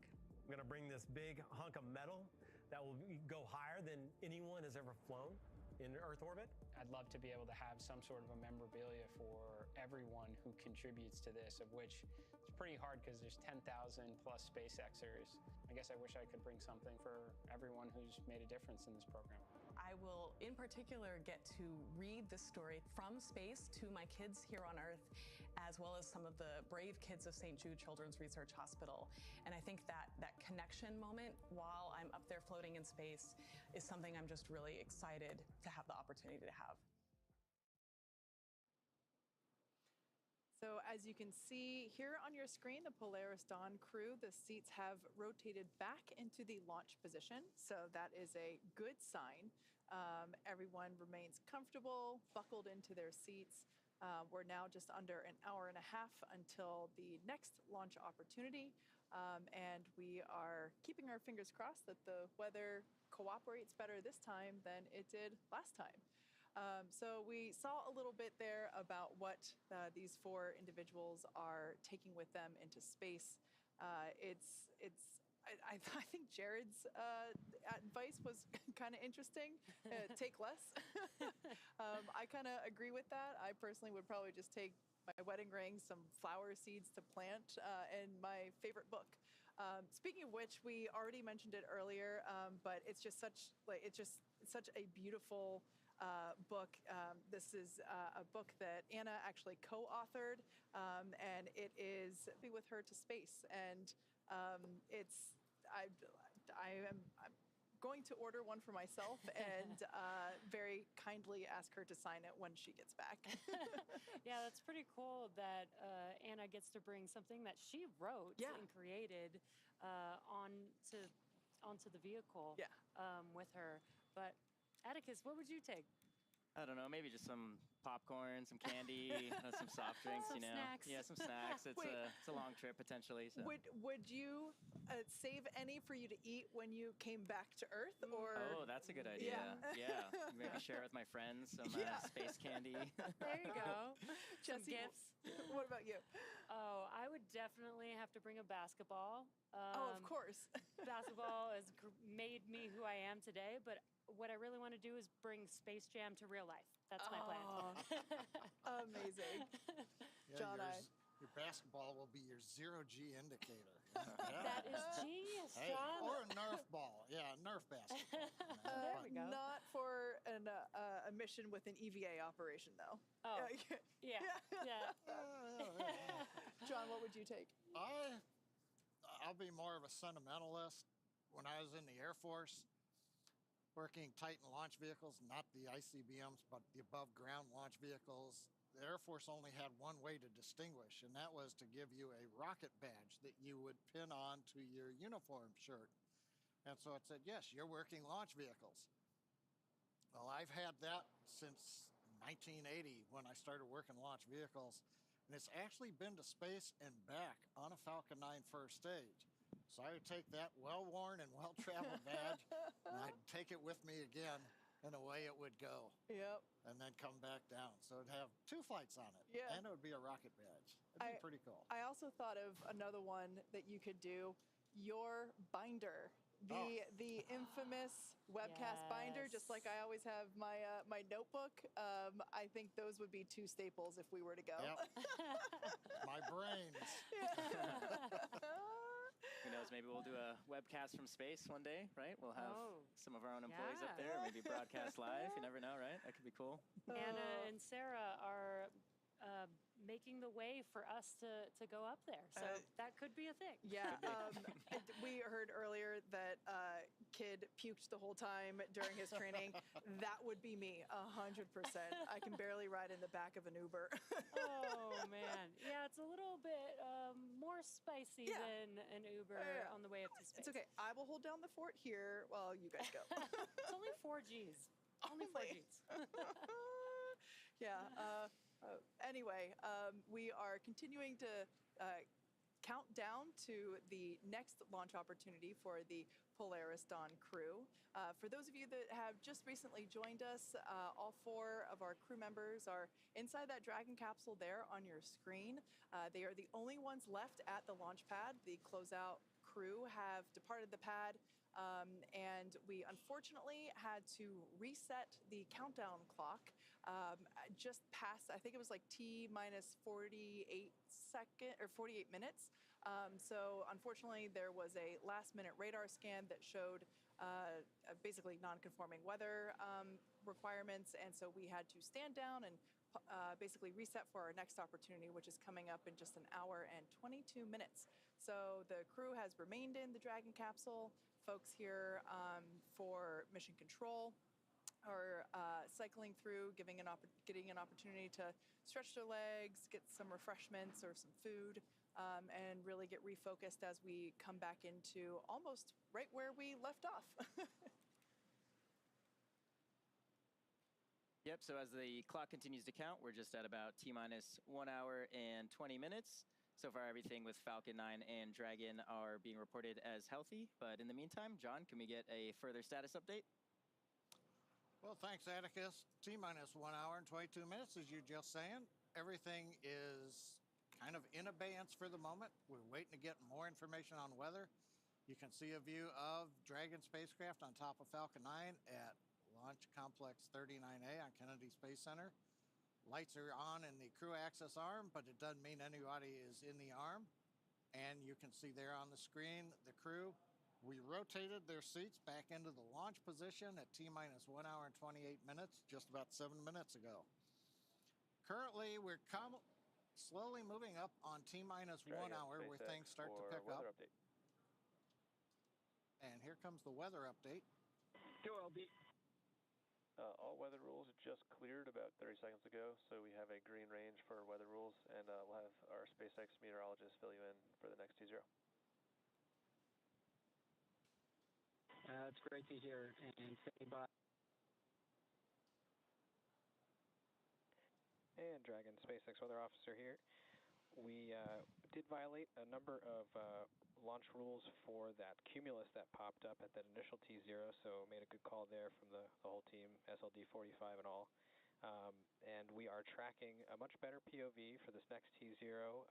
The elbow is tracking a 35% chance of violation, and if everything holds as it currently looks for another 20-30 minutes, we should be able to step that POV down. But overall, looking good for this next launch attempt. And copy that, Weather Officer. That's really great to know. 35% presently for POV and should be stepping down in the next 20 minutes or so. Good to hear.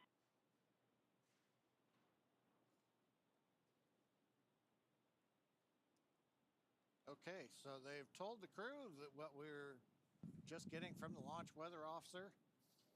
The first launch attempt we had to hold as we got inside T-minus 45 minutes. A cell had popped up and it looked like we were going to be no-go at T0, which would have scrubbed us for the morning. So instead we held off before we began prop load into the Falcon 9. That preserved a second launch attempt coming up in just under 80 minutes from now.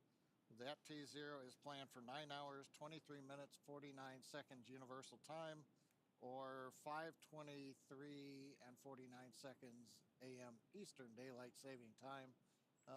Just about an hour or so before dawn there in Cocoa Beach, Florida. So hopefully they'll get a good view if the weather continues to dissipate. As I mentioned, we had the crew rotate seats back into the launch position at T-minus 1 hour and 28 minutes. On the SpaceX Falcon 9 side, the launch chief engineer is going through a technical readiness poll, making sure that the Falcon team is ready to pick up the count as we get inside T-minus 1 hour.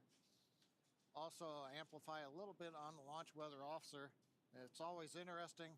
A probability of violation, or POV as they call it, of 35%. So that means essentially 1 chance in 3 of violating the weather constraints that we would have for a launch. It's interesting. An optimist would say it's a 60% probability of good weather. You know, I don't know why we do the probability of violation, but that's the history. It's been that for as long as I have known it.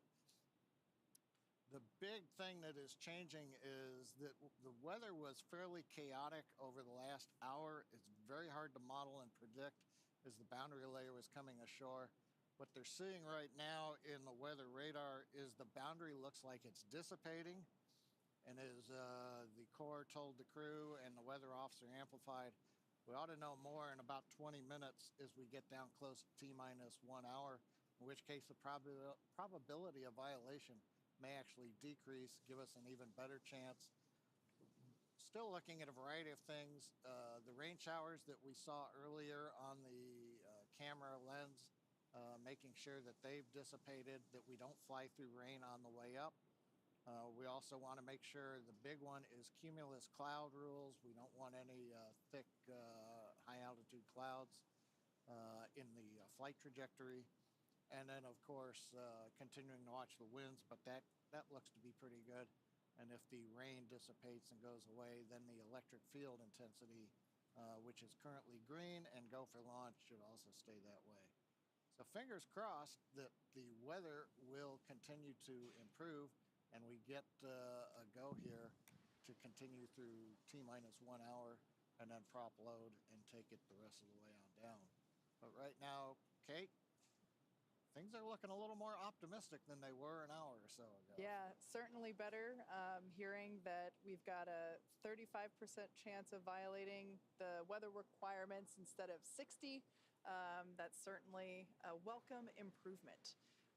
So let's talk a little bit about the research that's going to be going up. So Polaris Dawn is the first of 3 planned missions in the Polaris program, and this will conduct extensive scientific research to expand our knowledge of humans adapting, living, and working in space. Much of this research is also intended to improve our lives down here on Earth.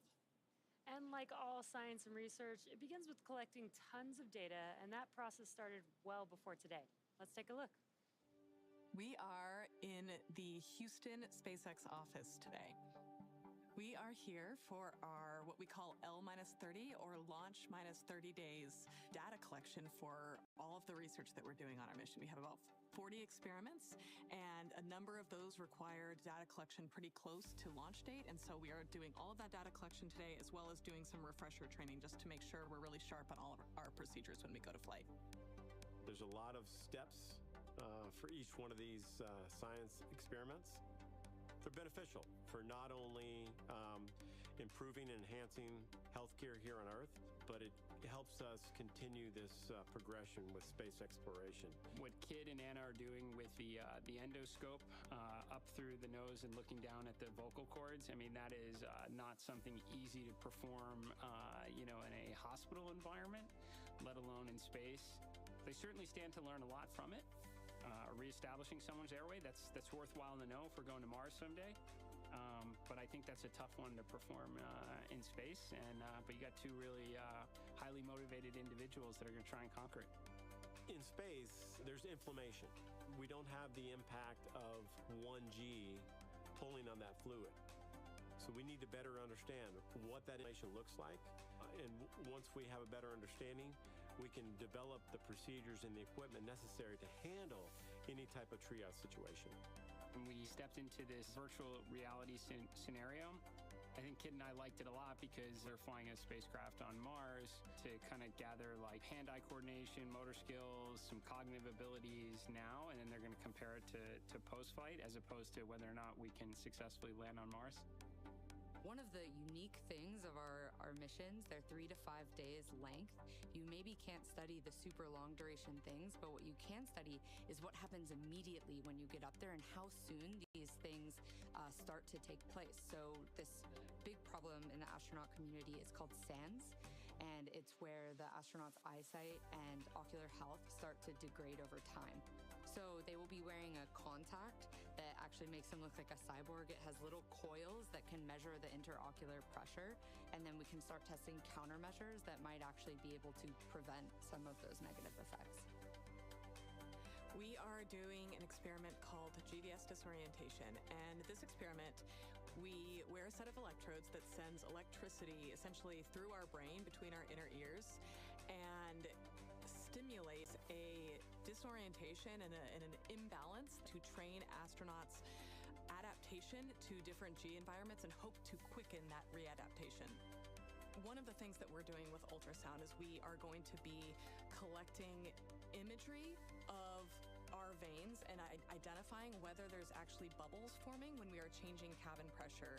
It's very possible that nitrogen will bubble out into our blood. If we see bubbles, it will be completely normal and okay if we do see bubbles, but we are hoping to capture that on ultrasound. In order for us to become multiplanetary, we've got to overcome some of these challenges associated with space exploration on longer duration missions. What we gather on orbit in a zero-G environment, in a vacuum, will help us continue this cause in further in space exploration.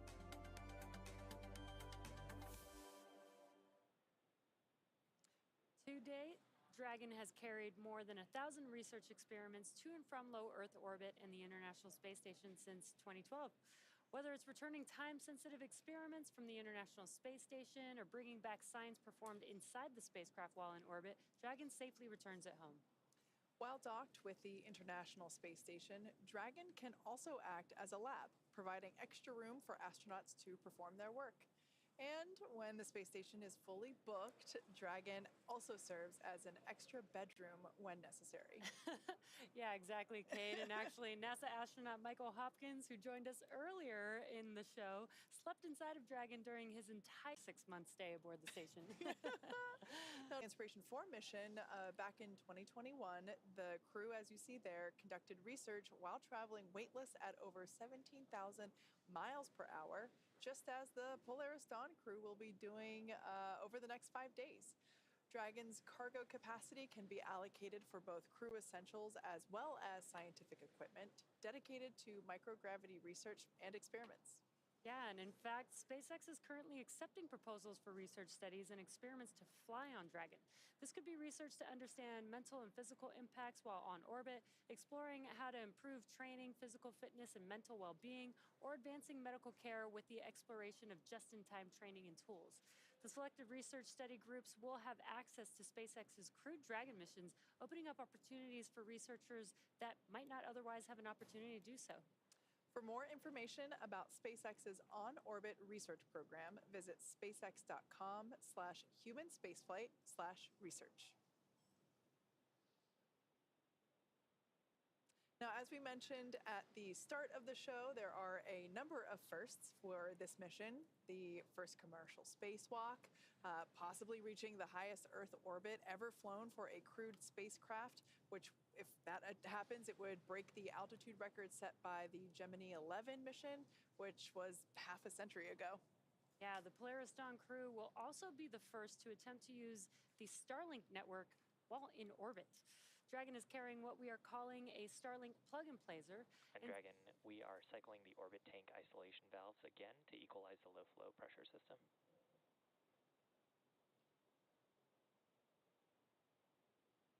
Copy that, SpaceX. We're following. And just a quick update from the core to the crew. Dragon is carrying what we are calling a Starlink plug-and-placer, and inside Dragon is a router connected to a user terminal in Dragon's trunk. Now, this terminal will be linked to the new plug-and-placer device that is mounted. Laser communications link with Starlink satellites, which will be in orbit about 200 kilometers below Dragon. Using this hardware, Dragon will attempt to talk to Starlink the same way Starlink satellites talk between themselves with lasers. No one has ever flown a laser communication system on a human-rated spacecraft before, so there's a lot to be learned. If this works, the plug-and-placer could provide the first high-speed internet experience for people traveling in space. Yeah, this technology will also help here on Earth by facilitating healthcare access and connectivity to underserved communities around the world. The Polaris program is donating Starlink to St. Jude Global Partners in 5 countries. Strong, reliable internet will help support the St. Jude Global mission by providing partners greater access to online medical conferencing, case and imaging sharing, and diagnostic assistance. Hospitals and foundations that are part of the pilot program will be able to provide better care to patients thanks to high-speed, low-latency broadband internet. The first countries selected to receive Starlink include the Philippines, Brazil, Chile, Peru, and Mozambique. The Polaris team is also donating Starlink to 100 schools in Chile and Brazil, striving to increase internet connectivity, which can improve education and telemedicine efforts for communities in need. The Polaris Dawn crew actually had a chance to hear from the students in Chile after Starlink was installed.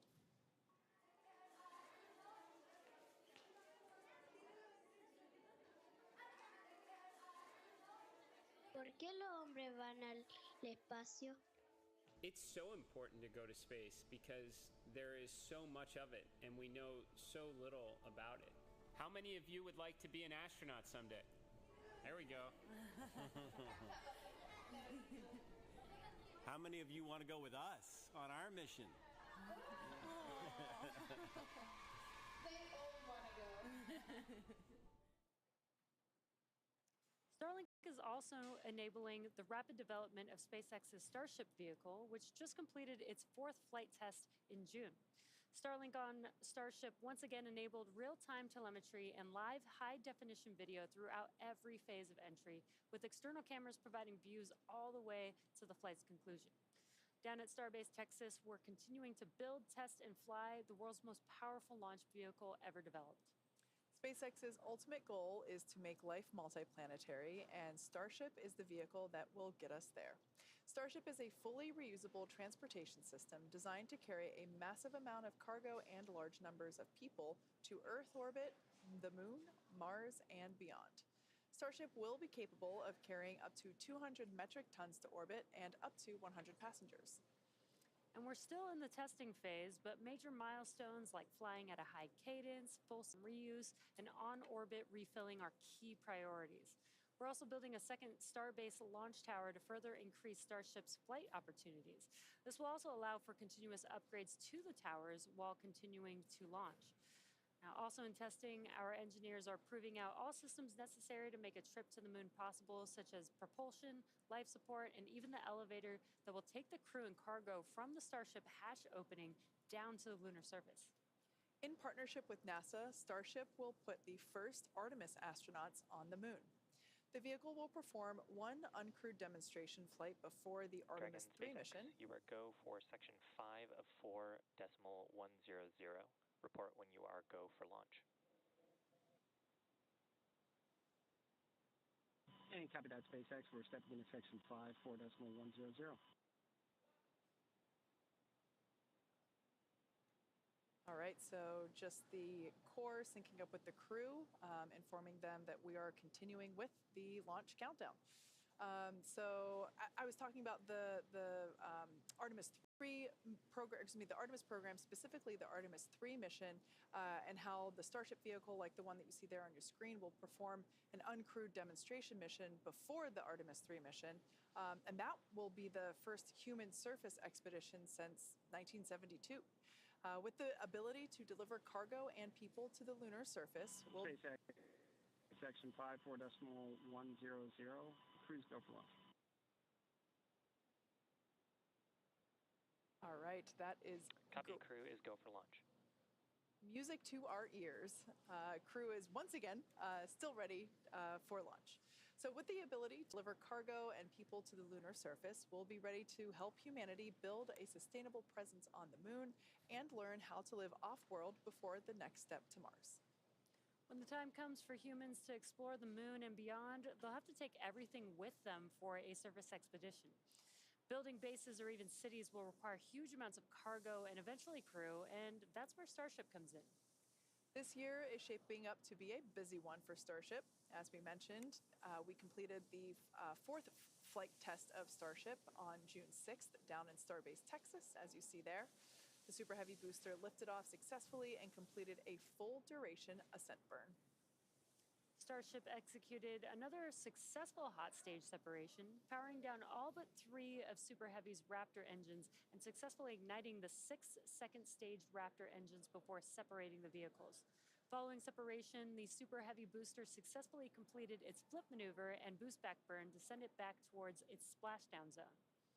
The booster's flight ended with a landing burn and soft splashdown in the Gulf of Mexico, 7 minutes and 24 seconds into flight. The landing was caught by both the onboard camera as well as one of our marine buoys. Meanwhile, Starship's 6 second-stage Raptor engines successfully powered the vehicle to space and placed it on the planned trajectory for coast. Starship made a controlled re-entry, successfully making it through the phases of peak heating and maximum aerodynamic pressure, demonstrating the ability to control the vehicle using its flaps while descending through the atmosphere at hypersonic speeds. And speaking of those flaps, Starship provided live video throughout re-entry via SpaceX's Starlink satellites, providing most spectacular views. And we all cheered on the little flap that could as it hung on with the last strings for dear life. Now, these Starlink-enabled views, they were incredible, and we're looking forward to having similar incredible views on Polaris Dawn. Yeah.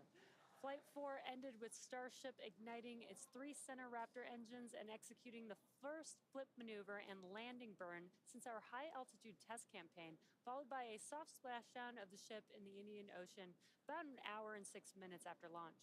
The 4th flight of Starship made major strides to bring us closer to a rapidly reusable future.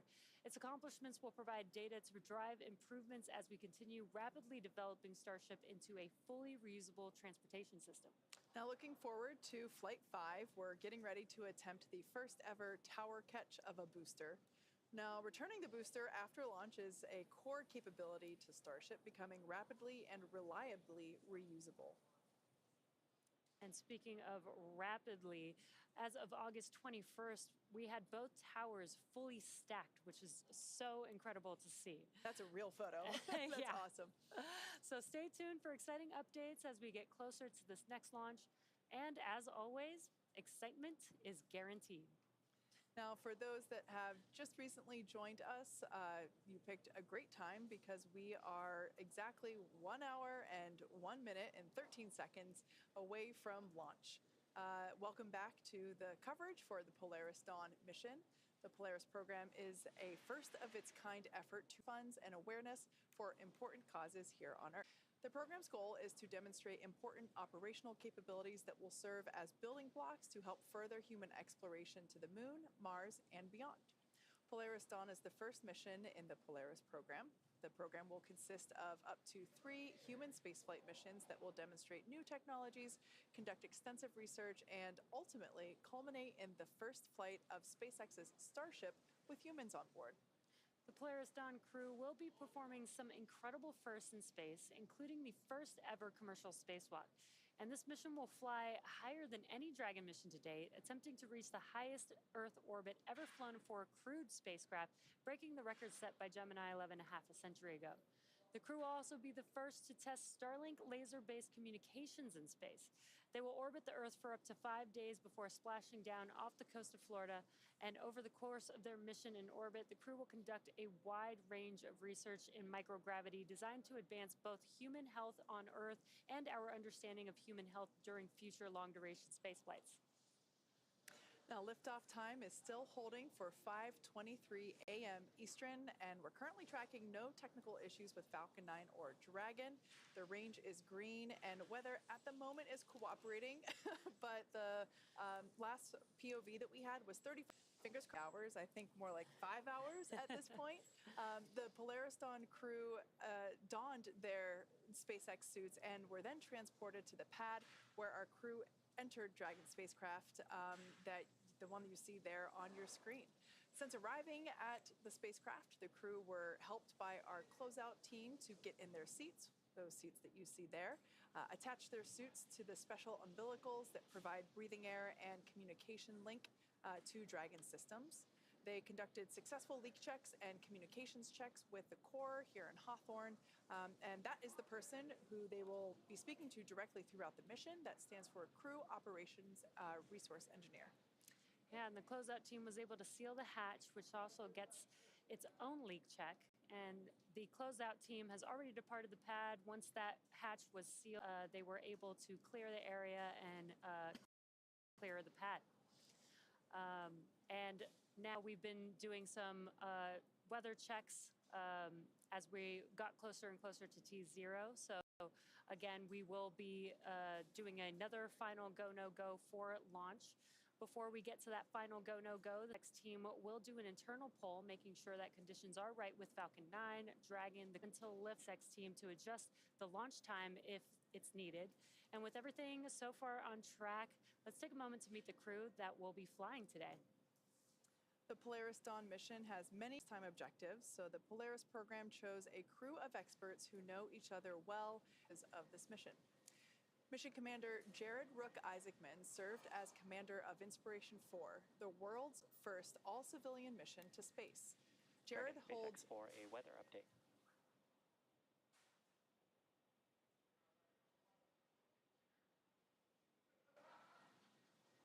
Go SpaceX. Dragon, we are currently go for launch. Updated probability of violation is 20%. So with that, we are going to be pressing towards T02. We'll keep you updated if any other weather comes through. Hey, copy that.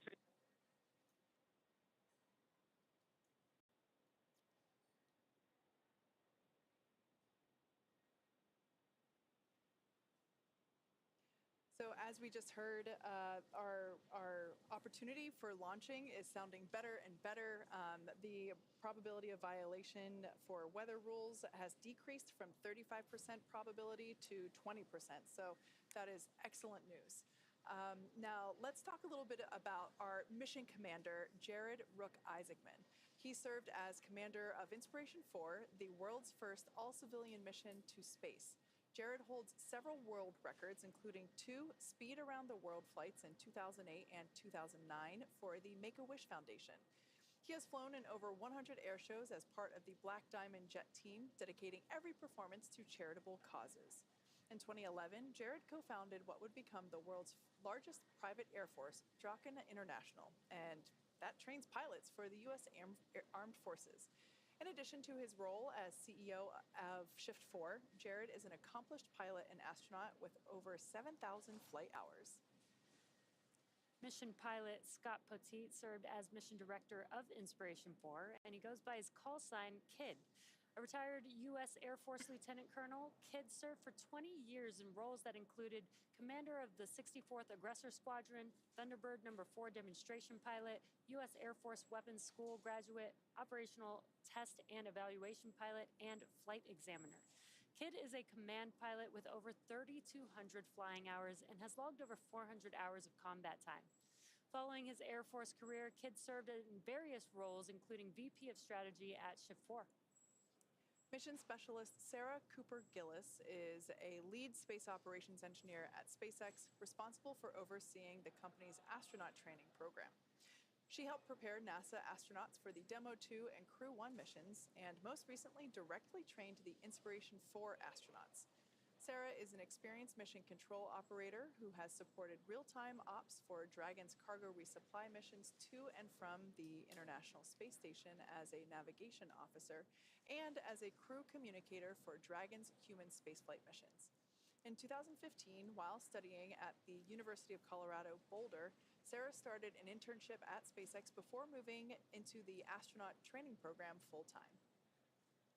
And to cap off the Polaris Dawn crew, mission specialist and medical officer Anna Walker-Menon, who also serves as a lead space operations engineer at SpaceX, where she manages the development of the crew operations and works in mission control as both a mission director and crew communicator.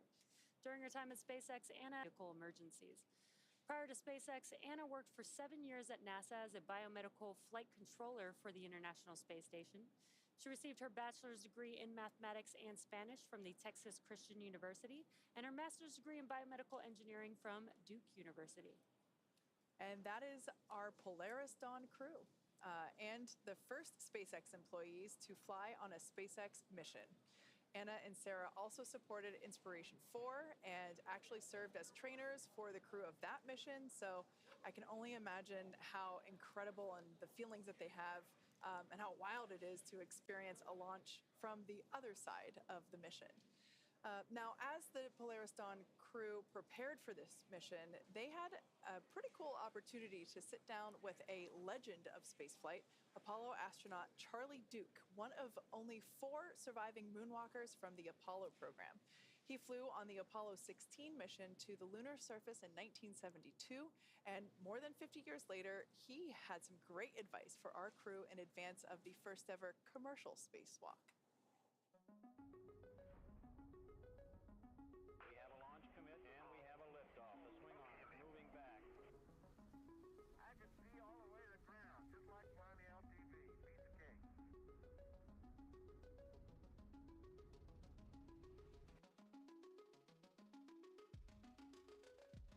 Welcome to our mission control. Thank you very much. We copy you down, Eagle. You got a bunch of guys about to turn blue. We're breathing again. Thanks a lot. What emotions run through your head as you watch that? For Apollo 11, it was really tense. Yeah, the tension in mission control was through the roof. You know, I was more tense in that landing when I actually did it. Because, you know, in the spacecraft, you're seeing all the systems, whereas in mission control, you're just looking at a little screen, you know. And I was never were this big. They were just little things. First off, I want to say thank you for inviting me to come out and get a briefing from y'all and maybe throw a little piece of advice every once in a while to you.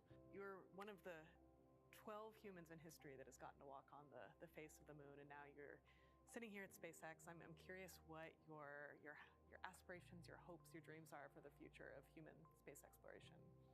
Well, I'm excited about the privatization of space.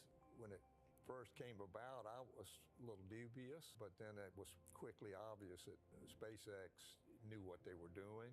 And I've been a big supporter of what SpaceX is doing in space and manned and unmanned launches. campus. I'm impressed with this facility, and first time I've been here. Well, sir, it is a real honor. It is a real honor to have you here and have this conversation. Polaris Dawn, sir, is the first of up to 3 missions that are contemplated. So we're going to vent down the vehicle and conduct a spacewalk.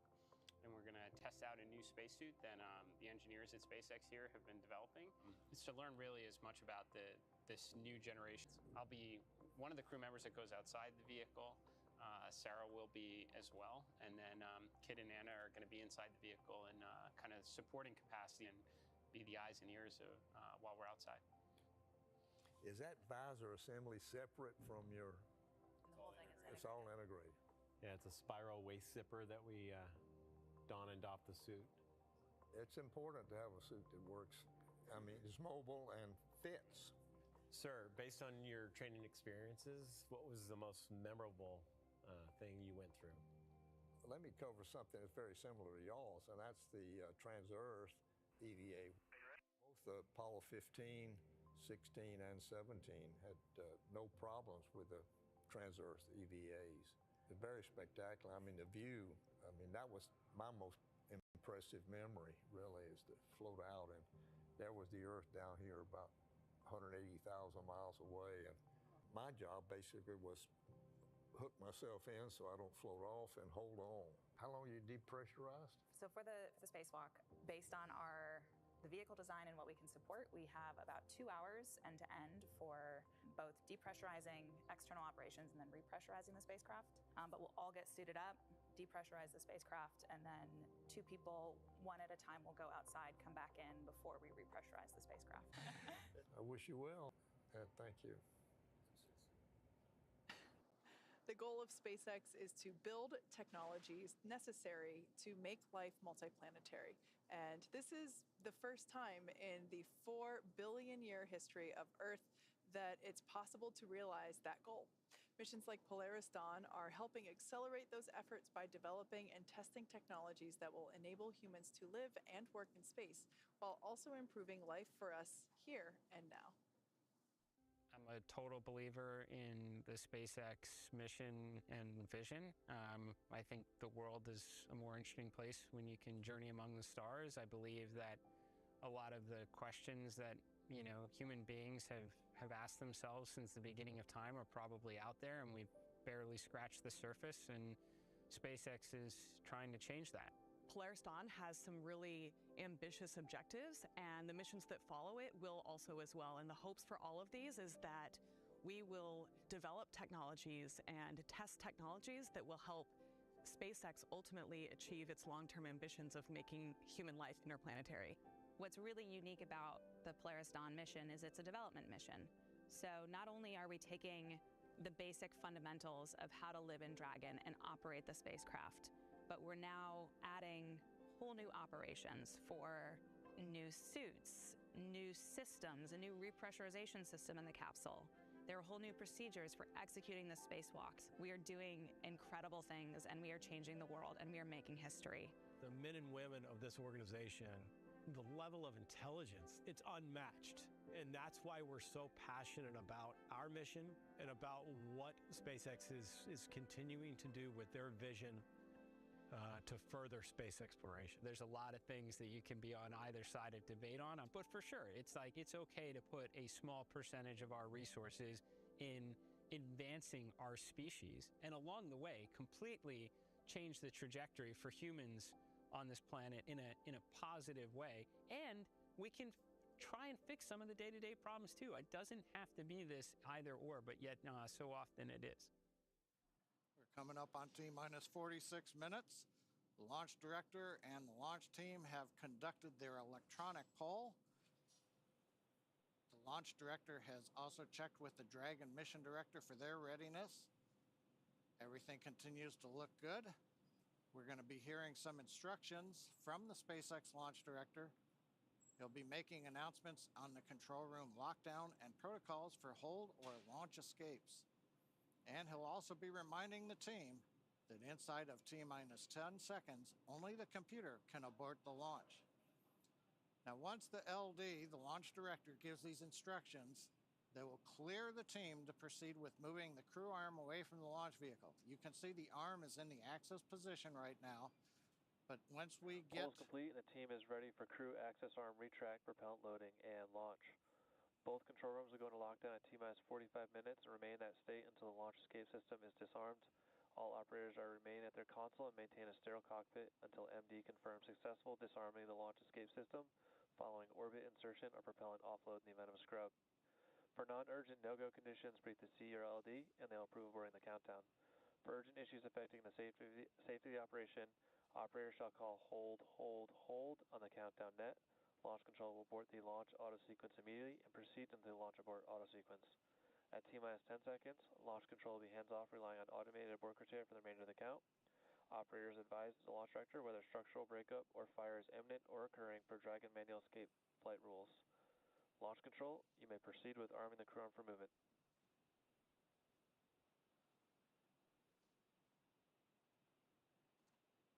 We've heard the instructions. We're waiting to hear them inform the crew that access arm retract has started. We're also watching on the monitors as we see the crew access arm, waiting for it to begin into motion. Now, once we get through this, then we will be arming the launch escape system, and there's a view. Access arm retraction has started. Crew access arm retraction has started. Once that's all the way back in the stowed position, we'll arm the launch escape system, proceed down to propellant load starting at T-minus 35 minutes. One other update, weather probability of violation, as we mentioned, down to 20%, and they just checked with the launch weather officer. Nothing appears to be in the area that would be a risk to T0 in just over 44 minutes. Ok, quindi abbiamo il go per procedere alle operazioni di lancio, quindi il caricamento del propellente, e vediamo come il ponte di accesso alla Dragon è in movimento. Exciting moment here. This is one of the last major visual milestones that we'll see in preparation for liftoff. And soon we should also hear the call out that the Crew launch access arm retraction is complete. E lo spostamento è completato. That is the conclusion or completion of the crew access arm retraction. We should also hear the call out for the launch escapes. Dragon, you are go for section 6. Close visors and arm the launch escape system. Copy that, SpaceX. We are stepping into section 6. We're going to close visors and arm LES. And there it is. They're getting ready to arm the launch escape system. And the crew is closing their visors, which you can see there. This is in preparation for that arming of the launch escape system. And then also coming up will be Falcon 9 prop loading beginning. Yeah, we can see their tablets there on their legs, strapped on top of their SpaceX suits. Dragon, section 6.2, our visors are closed, and we are proceeding with arming LES. SpaceX copies. So those tablets that they have provide all the information that they need for the mission. The crew, as you can see, reporting that they are ready for the next steps, reporting that all their visors are closed. Arming of the launch escape system now coming up.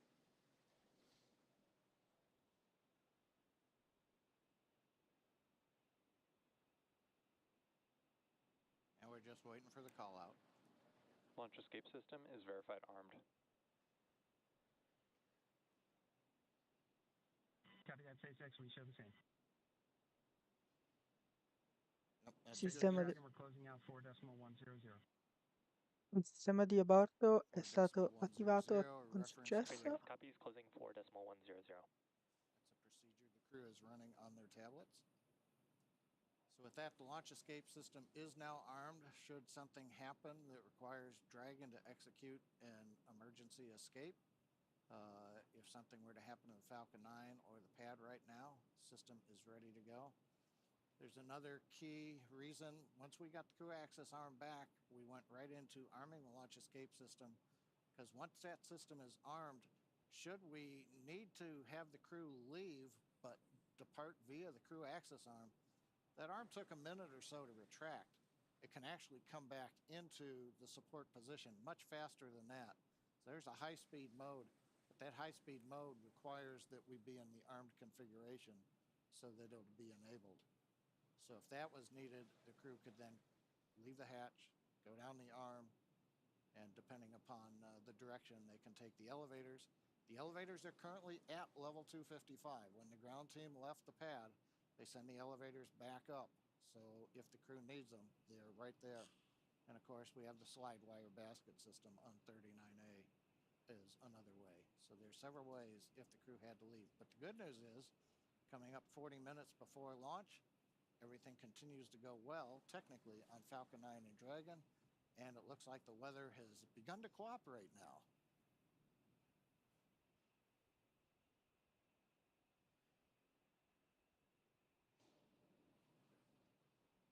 Now, next major event coming up at T-minus 35 minutes will be the start of propellant loading on Falcon 9. Once we get in the window and a third launch opportunity if we need it, we would not be able to take advantage of that if we get propellant going into the Falcon 9. Again, the views from 39A, the arm is retracted. You can't tell it, but launch escape system is armed on the Dragon spacecraft.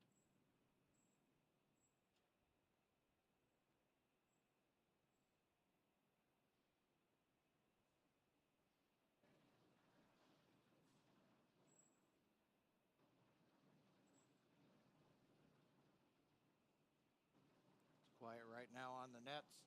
Team is mostly just waiting for the clock to get to 35. And this is getting pretty exciting. You know, we were very close to this point about an hour and a half ago. And again, we did make that call due to weather to move loading. We're basically committed to that T0, which was a great call again from the team on monitoring the weather and going for the second T0, which has a much better probability of good weather at the T0. So very, very exciting. Yeah, definitely.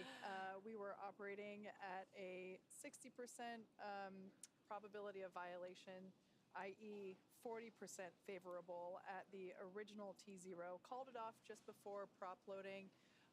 And now, fast forward to hour and a half, 2-ish hours later, probability of violation, so 80% favorable. So definitely a significant increase. And as you said, stepping into prop load is a pretty strong vote of confidence that we're going to be able to make it. Hopefully, fingers crossed, there is always that 20%. But we are optimistic that we're going to see our Polaris Dawn crew in orbit sooner than later. And it shows, you know, this is a perfect example of, you know, why we have all these procedures and these milestones where we're checking in throughout the countdown to make sure that, you know, we have opportunities to make the right decision, again, for safety being the number one thing that we're always looking out for, especially with crew. We'll vent for the start of propellant load in 5 seconds.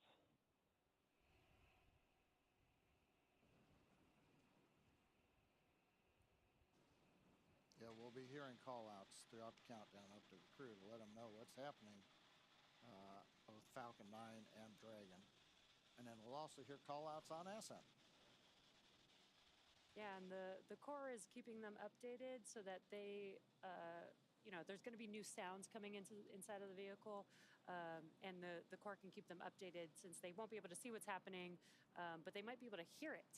So they'll be able to monitor, you know, those familiar sounds or those expected sounds as the core is updating them with each milestone. Now, our next major event, as we've mentioned, is the start of propellant loading onto the Falcon 9.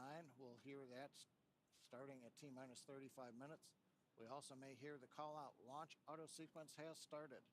That is the ground computer program mentioned.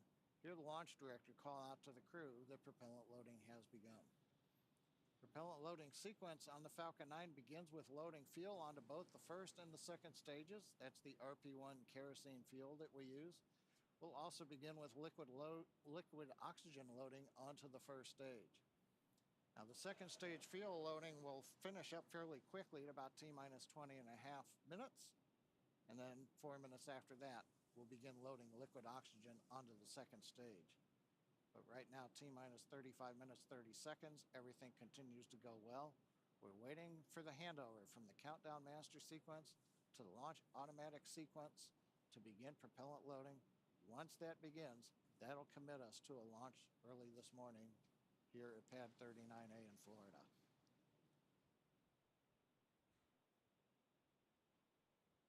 We'll listen in now for the start of propellant loading. We are. The launch auto sequence has started. And great call out there. We just Sequenza heard that the automatica di launch lancio auto iniziata, sequence has begun. quindi This means that il propellant caricamento loading del has begun propellente on Falcon 9. dal We are P1 T-minus all'interno del 34 minutes and 45 Falcon seconds 9 è from iniziato. liftoff. Dragon was loaded with its propellants about a couple weeks ago, just a few miles down the road at what we call Dragon Land. In order to Allo stesso fly, tempo Dragon needs a fuel and an è oxidizer. iniziato anche il caricamento dell'ossigeno liquido all'interno del primo stadio. And nitrogen tetroxide, or NTO, for the oxidizer. Now, together, these propellants feed the Draco engines that maneuver Dragon on orbit, as well as the 8 Super Draco engines that would power the launch escape system in an abort scenario. And again, now that fueling for Falcon 9 has started, that means the 8 Super Draco engines inside Dragon are ready, if needed, to launch the capsule away from the Falcon 9 rocket in an instant, should there be any kind of emergency associated with the rocket or the pad. Now, some of you are very familiar with the vehicles on the launch pad today, but for those of you who aren't, no worries, we're about to make you instant experts. Now, on the left side of your screen is a live view of our Falcon 9 rocket with the Dragon spacecraft on top. Together, they stand about 229 feet tall. Falcon 9, of course, is a reusable 2-stage rocket, which means it's kind of like 2 rockets in one, the first stage and the second stage. The first stage is the bottom 2/3 of the vehicle. You can see soot from the previous 3 missions that this booster has flown, and those missions include NASA Crew 8 as well as 2 Starlink missions. The first stage is responsible for accelerating Falcon and Dragon through Earth's atmosphere and into space. To do that, it has 9 Merlin engines at the bottom of the stage. Prior to liftoff, these of fuel and liquid oxygen. At liftoff, the Merlin engines use these propellants to provide the first stage with a thrust greater than 5 747 airplanes at full power. These engines consume about 700 gallons of atmosphere into space, and then separates from the rest of the rocket at just about 2.5 minutes into flight. From there, the first stage will do what no other orbital class rocket in the world can do. It will make its way back down to Earth and target a landing on our drone ship. Just read the instructions, which you can see there on your screen. And this drone ship is currently parked and holding position a couple hundred miles downrange in the Atlantic Ocean. Our drone ships are essentially autonomous powered spaceports, and they allow our rocket to land offshore. For reference, our drone ships are about the size of a football field, so while they may look small on screen, they're actually pretty big in real life. Reusability is a critical part of our goal of making life multiplanetary, and to that end, we're working toward qualifying our. As mentioned previously, Falcon 9 is a 2-stage rocket, and above the first stage is the second stage. The second stage has a single Merlin vacuum, or MVAC engine, and this engine ignites after stage 1 separates from stage 2. The second stage is essentially a smaller version of the first stage, and while the first stage gets us out of the Earth's atmosphere and away from the extreme forces of gravity, the second stage is designed to operate in the vacuum of space and deliver payloads, like Dragon today, to their target drop-off orbit. And of course, we have a great team here at SpaceX that will be monitoring both Falcon 9 and Dragon after liftoff.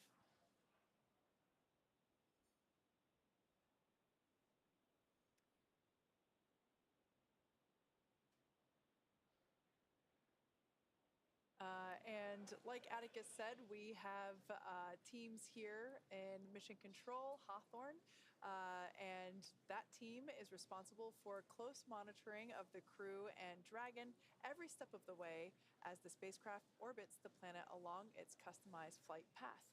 On console or headset are a number of positions who are monitoring the health of the vehicle and crew. The mission director, responsible for mission success, is in charge of that room. And the person that you'll hear talking to the astronauts, and the person we have been hearing speaking to the astronauts, is the crew. Stage 1 cryo-helium load has started. The Crew Operations and Resources Engineer, or CORE. The other positions are focused on things like navigation and control of the vehicle, avionics, software propulsion, life support systems, and communications with ground segments.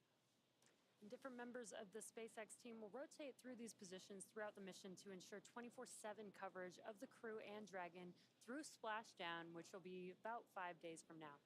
And it's worth mentioning that 2 of our crew members, Anna and Sarah, have sat in these very seats before as part of the SpaceX team. Anna served in mission control during multiple Dragon missions, including Demo 2, Crew 1, CRS 22 and 23, Crew 3 and Crew 4, as well as Axiom 1.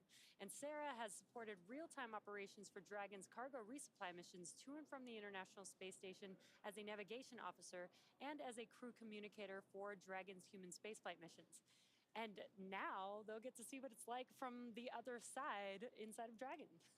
Although Anna and Sarah have trained astronauts for SpaceX missions, they were not exempt from going through that exact training themselves.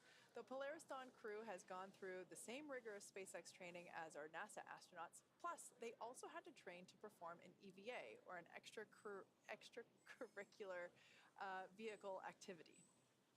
We had an opportunity, and here's what they had to say. The bulk of the training has been rightfully focused on the EVA, or the spacewalks. In a development program, you don't know what you need to train to.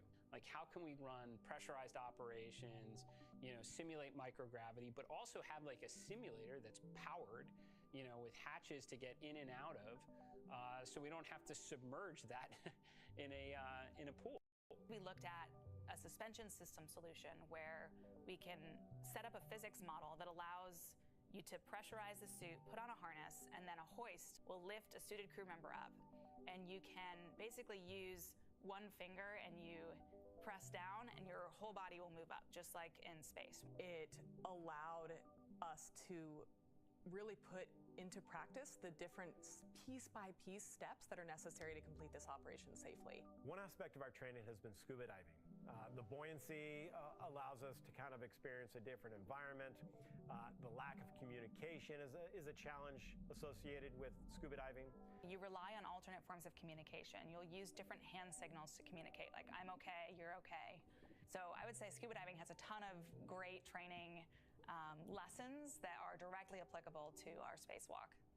I have to say, I think the max fun here was the skydiving we did at the Air Force Academy. That was some of the best training ever. When I dropped out of that airplane, sitting in the airplane as I was going up, I felt those nerves, all of that rush of emotions that comes with, recognizing that you are about to do a really high consequence operation. And you're standing out, leaning into the wind, out of an aircraft, and then you just let go and you fall.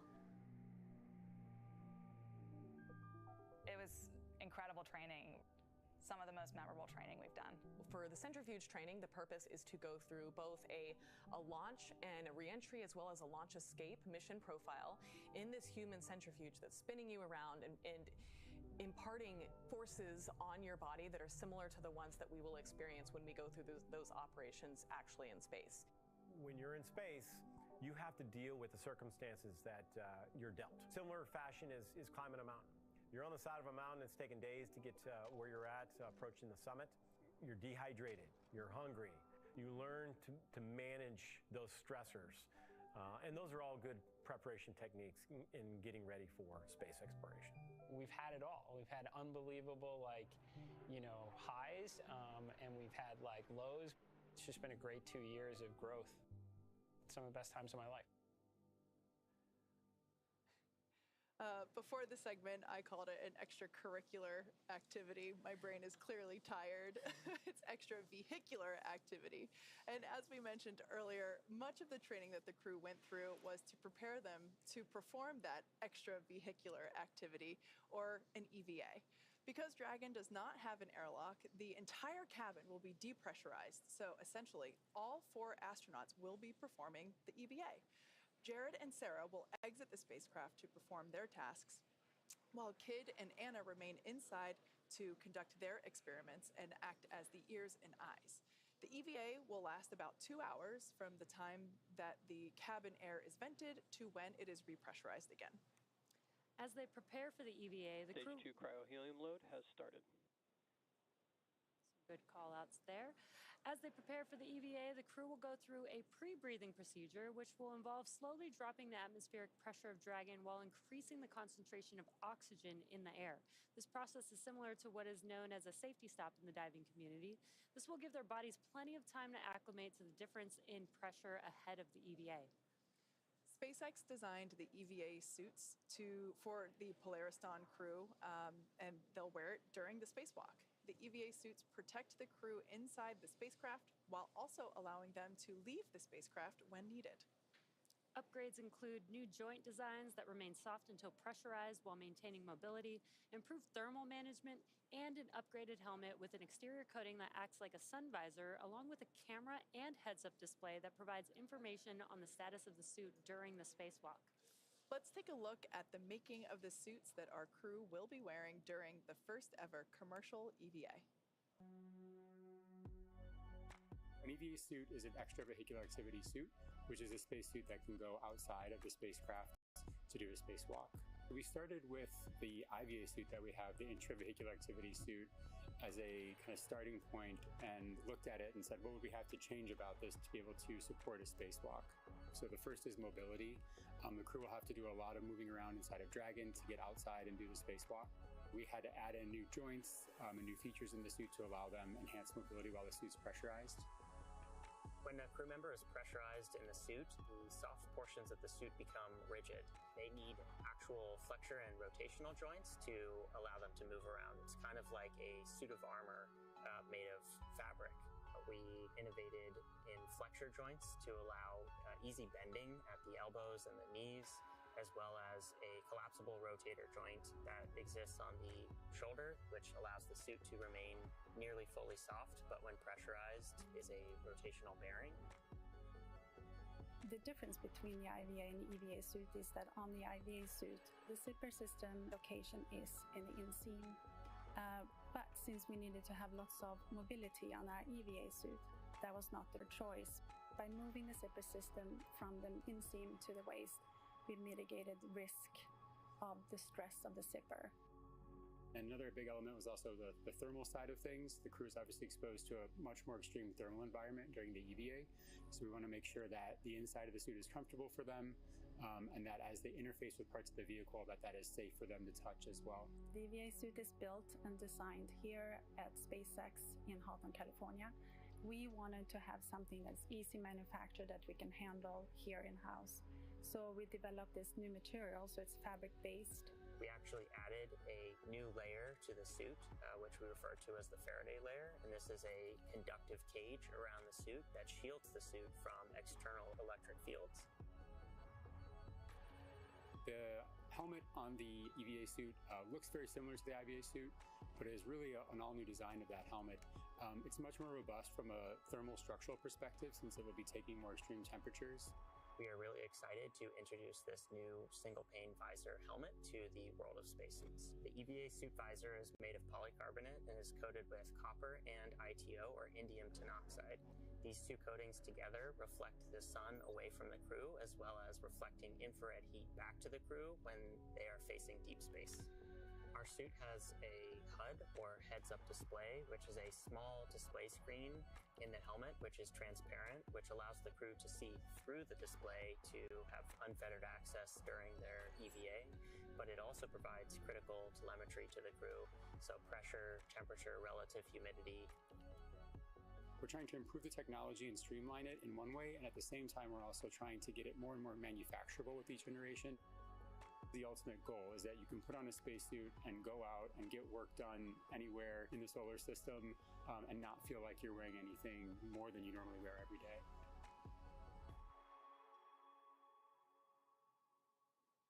Between 190 to 700 kilometers above Earth, the Polaris Dawn crew will attempt the first ever commercial spacewalk. Here's how it all came together. EVA stands for extravehicular activity, and it's any sort of operation in space where a human is getting out of the spacecraft. So in the case of Polaris Dawn, we're going to be testing the mobility of the suit. We're going to see if the in-space operation matches the training we've done here in Hawthorne. There's really a lot of different things that can happen during an EVA, and this is the first step for Dragon and SpaceX. When I first started working at SpaceX, I never thought I'd be training a crew to do an EVA. It's brand new, it's so unique, we've never done anything like this before, and so we wanted to make sure we had the best possible training program for this mission. We want to see if we can train a spacewalk on Earth in a way that's representative of what it feels like in space. Even though only 2 people are going to be going outside during this first EVA, 4 crew will be in EVA suits going down to vacuum. Dragon was always designed to vent to full vacuum, but we've never taken a full Dragon capsule down to vacuum, and this will be the first time we do it in space. We actually put crew into a chamber at Johnson Space Center in Houston and had them live the exact profile that they will experience, and making sure that no one actually experienced decompression sickness. We have a couple new training assets for Polaris Dawn to train the EVA specifically. The suspension system that we have is situated on top of the platform of our capsule simulator. The lines drop through the hatch. They attach to a single crew member inside the capsule. We can lift them up and get them situated so that they can egress the capsule and perform their tasks at Skywalker, the mobility aid. The Skywalker, what's amazing to me is a lot of people are going to think it's a metallic structure just bolted to the top of Dragon, but a lot of development effort, testing went into the Skywalker. So we actually used similar technology as we have in the Super Draco chambers to apply a thermal barrier coating to the outside of the Skywalker. That is going to be a really, really amazing mobility aid on the front end of Dragon. We also developed a sideways simulator, so we flip the hatch on its side. In the event the hatch fails to close, they can manually close the hatch. We have them do that in a sideways suspension system, so gravity isn't helping them close or helping them open that hatch mechanism. It's new development for Dragon, it's new development for SpaceX and the industry as a whole. So this is a great example of where Polaris Dawn is forcing the team to innovate in a way that adds safety and reliability to every Dragon mission going forward. That's this huge challenge for us to go solve, but that's also an opportunity for us to solve the problems that we have to go figure out anyway for our larger goals, like putting people on Mars. The Polaris Dawn objectives are the first step towards that ultimate flight with humans inside of Starship, which is right on the SpaceX development path that we have towards getting to the Moon and Mars. All right, we are T-minus 17 and just under a half minutes until liftoff of Polaris Dawn. This mission will fly higher than any Dragon mission to date. There'll be lots of research experiments performed while the crew is on orbit, and most notably, they're going to perform the first ever commercial spacewalk. We're super excited to see the clock continue to count down. The crew is in their seats. The vehicle is actually being loaded with propellants as we speak. That began at T-minus 35 minutes. The launch system is armed, and we have gotten the okay to go from the crew. They are ready to go to space. Yeah, it's super exciting. We've got their new EVA suits on board with the crew. This will be the first time that we've ever flown these EVA spacesuits, which I think is LOX load has started. Which I think is one of the most exciting parts about this mission. And we did get a good call that stage 2 LOX liquid oxygen loading is now beginning on the vehicle. Now, this mission will orbit Earth for about 5 days. And in addition to the first commercial spacewalk, it'll be the first time that we will be utilizing our newly designed Skywalker hardware, which I love the name. And it is a mobility aid that Sarah and Jared will use in their EVA suit testing during their EVA. So we are very much looking forward to the launch in just over 15 and a half minutes now. And everything so far looking good. We had much improved weather conditions when our first T0 occurred was 12:38. Wasn't so great. Here we are sometime later, and we're looking at a 20% favorability. So as you can see on your screen, like I said, about 15 minutes from the liftoff of Polaris Dawn, lots of excitement building here in the building in Hawthorne, just outside of Mission Control. Now, I can only imagine what the crew is feeling as the clock counts down. Now, as we all wait together, let's hear from some of the crew of the Inspiration4 mission as they reflect on what they were feeling just before their mission liftoff. I gotta say, right now, launching, people always ask me if I was afraid as soon as the engines lit and started taking off. And I was like, no, I was ready. But for me, you know, liftoff was really about concentrating on my job as the mission pilot. And I was wondering, because you guys, you know, were able to kind of sit there and enjoy it and sense it. How was it for you? Launch was the most fun I've ever had. I was just so excited, and people had been asking me, like, are you gonna be nervous? And I thought I would be, but I just, again, I kept waiting to get nervous and it didn't come. And then they're counting down from 10. And I remember saying, let's do this. Oh. And I might have had an expletive in there too. But then, you know, we're hearing the 10 count and it's delayed because of the delay from Mission Control. And so we're hearing, like, they're on maybe 2 whenever we're actually lifting off. Right. But Jared was giving us his own count. And I remember he said something like, all right, guys, get ready. And then we felt this big jolt. And then, of course, a lot of G-forces that came on really quickly, but it was just so smooth. Yeah. And I remember I had the biggest smile on my face. Like, I was having so much fun. Yeah. And for me, it wasn't just sitting there idly going for a ride. It was thinking about, okay, what am I hearing? What's that pressure I'm feeling through my chest? Because this is happening probably just once, right? And so how do you share this? How do you tell someone what you're going through in this moment if you're not paying attention to everything? And so that's what I was really trying to do was, you know, look between my toes at the window or look over at your screen, Cyan, and see, you know, where we are. Yeah. I was wondering if you could see how much you could see, because I couldn't see out the, you know, I was laser focused on listening to Jared and watching the monitor. And I was surprised at how smooth it was, because I was expecting for it to be a little bit more, you know, where the monitors are going like this, but it wasn't at all. But I always wondered, did you look between your toes and see? Could you see out? Were you able to? I don't think I did. I remember right before we launched, just seeing it was very dark. But I don't think we could really see anything except darkness. Yeah, I don't think we really could see anything except, and it wasn't until we got into space that we made our first orbit around it, where the sun was, you know, rising from the other side of the Earth, that we actually got our first light from the sun enter the capsule. Yeah. Yes, and I remember saying out loud, is that the Earth? And, like, obviously, what else would it have been? But it was just so unbelievable, I had to say it out loud. Yeah, interesting comment about first light. We'll be launching about an hour before sunrise at Cocoa Beach, Kennedy Space Center. But as they head into orbit, I wonder how long it'll take before we get sunlight into the capsules. They're heading northeast towards the sunrise.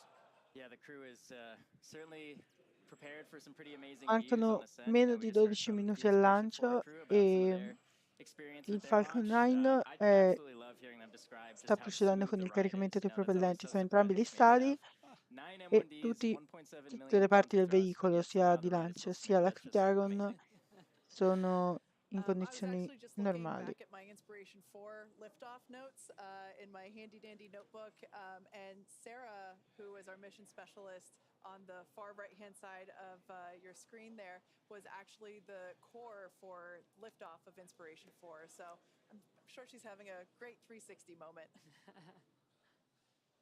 Now, as we approach the last few minutes before liftoff, we have some well wishes for the crew. Anna, Sarah, Kid, Jared. From the Dragonflight software team. On behalf of the Dragon Propulsion Build team, Dragon Avionics here. The materials team. For the Build Reliability team. The Draco team. The Dragon Propulsion Engineering team. Falcon Flight Reliability. From the Falcon Build Reliability Engineering team to Polaris Dawn. We're so excited for you on this Polaris Dawn mission. We're wishing you the best of luck from McGregor. Thanks for allowing us the opportunity to do a lot of testing. Thank you for flying Dragon.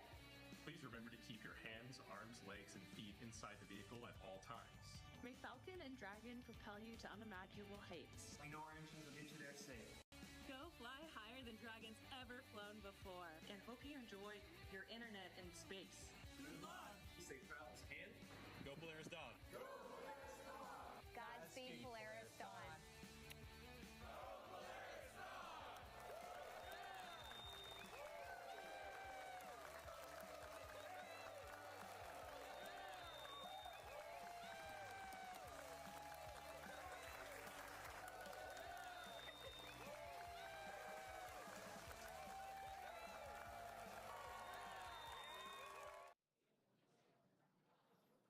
We're waiting to hear Core talking to the crew, configure crew displays, and give them the farewell message. Enjoy the journey and go safely.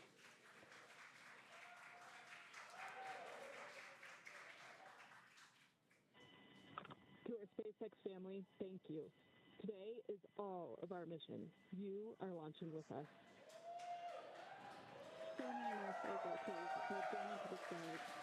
This is the dawn of a new future in space.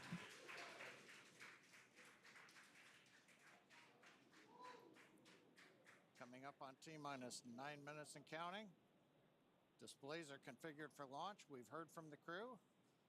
Core is giving them the ready to launch message. Now coming up here as we I launch, display all'interno della Dragon sono configurati per il lancio. Stage 1A or Mode 1 Alpha. These are abort modes that just let the crew know as we're flying what they should be prepared for in case they had to execute an emergency escape from the Falcon 9. Don't expect that, but they are trained, and that's when you hear 1A, that means they've lifted off. 1B, you might hear, that'll come late in the ascent as we're throttling down the Merlins on the first stage. And then when we're on second stage, you'll hear 2A and eventually Shannon, which is a call out for Ireland that tells the crew that they can cross the North Atlantic. And then finally we get into orbit and everything gets disabled and Dragon will separate. But right now, coming up on T-minus 8 minutes, everything continues to go well.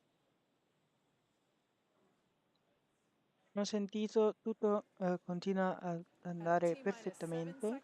We should hear the call out Per that circa stage 1 engine 53 chill secondi, has started. quindi a 7 minuti dal lancio, il Falcon 9 inizierà il raffreddamento dei motori. Super chilled liquid oxygen through the Appunto, per first farlo stage engines. This helps to dell'ossigeno liquido molto freddo, super freddo, prior to the verrà immesso all'interno del motore e questo raffredderà il motore. avoid any thermal shock to the hardware. Questo Falcon 9, questo booster del Falcon 9 B1083 è alla quarta missione e ha precedentemente lanciato le missioni Crew 8 per la NASA, Starlink 648 e 656. La Crew Dragon, come abbiamo già detto, è quella che ha lanciato la missione Crew 1 per la NASA, la missione Inspiration 4 e quindi è la sua terza missione. L'engine chill è iniziato, quindi il raffreddamento del motore è iniziato. Mancano meno di 7 minuti. Second stage propellant loading for RP1 has completed. We're getting close to wrapping up propellant loading on stage 1. And while RP1 will be completed around the T-minus 6 minute mark, liquid oxygen loading will continue on both first and second stage as we get closer to the T0. So we should hear a call Stage 1, RP1 load is complete. Il caricamento dell'RP1 all'interno del primo stadio completato. For the Falcon 9 vehicle has completed on the first stage.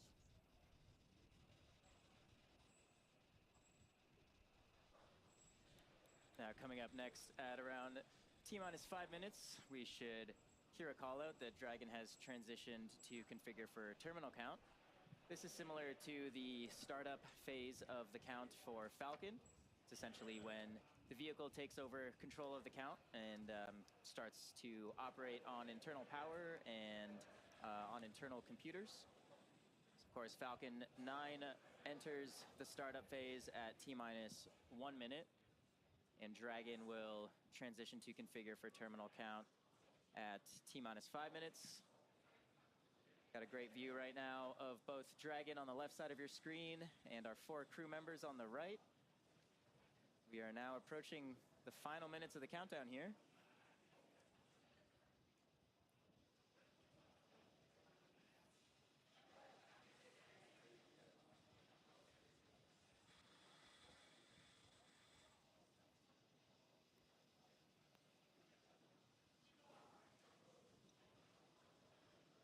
Falcon 9 tanks are pressurizing for strong back retract. Ok. Is in configure for terminal count.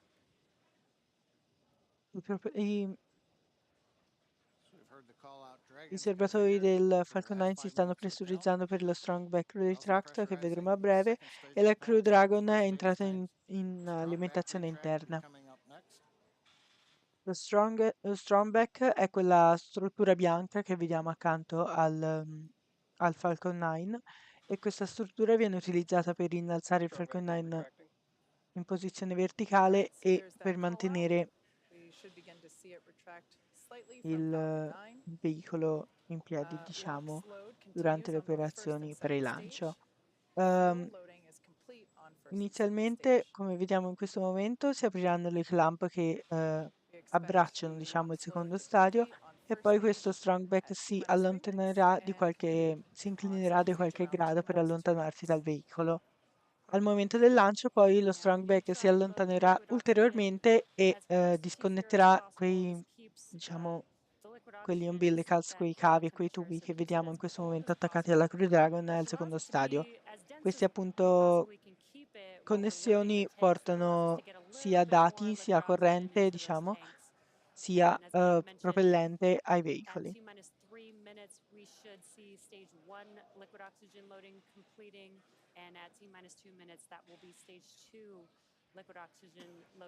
In circa 20 secondi, appunto, come sta dicendo Jessie, di SpaceX, il caricamento dell'ossigeno liquido all'interno del primo stadio verrà completato e anche un minuto dopo all'interno quello del secondo stadio.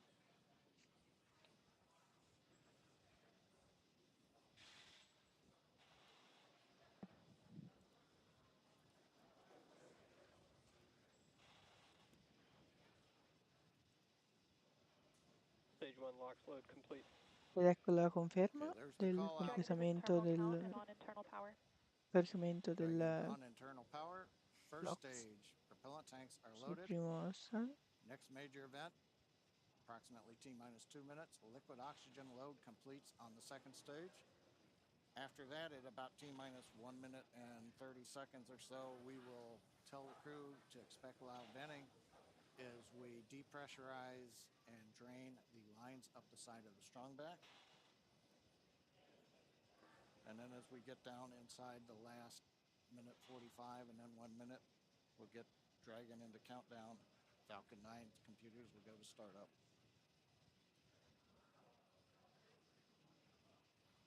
Waiting for the call out now for liquid oxygen. Stage 2 LOX load is complete. Ecco il completamento del caricamento dell'ossigeno liquido all'interno del secondo stadio. Dragon is in auto idle. Dragon's gone to auto idle, one of the states in its flight computer.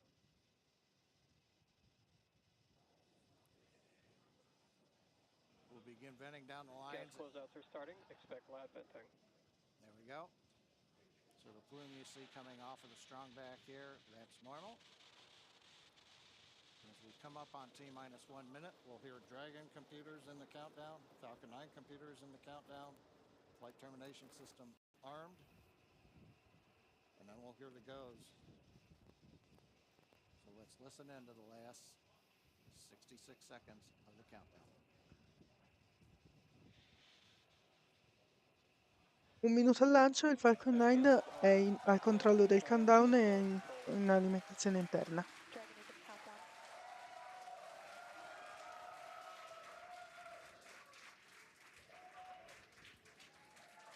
Dragon, SpaceX, go for launch. E abbiamo il go per il lancio. Send us, SpaceX.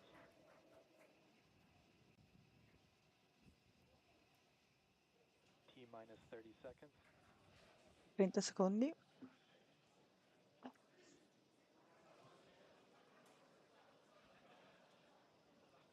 20.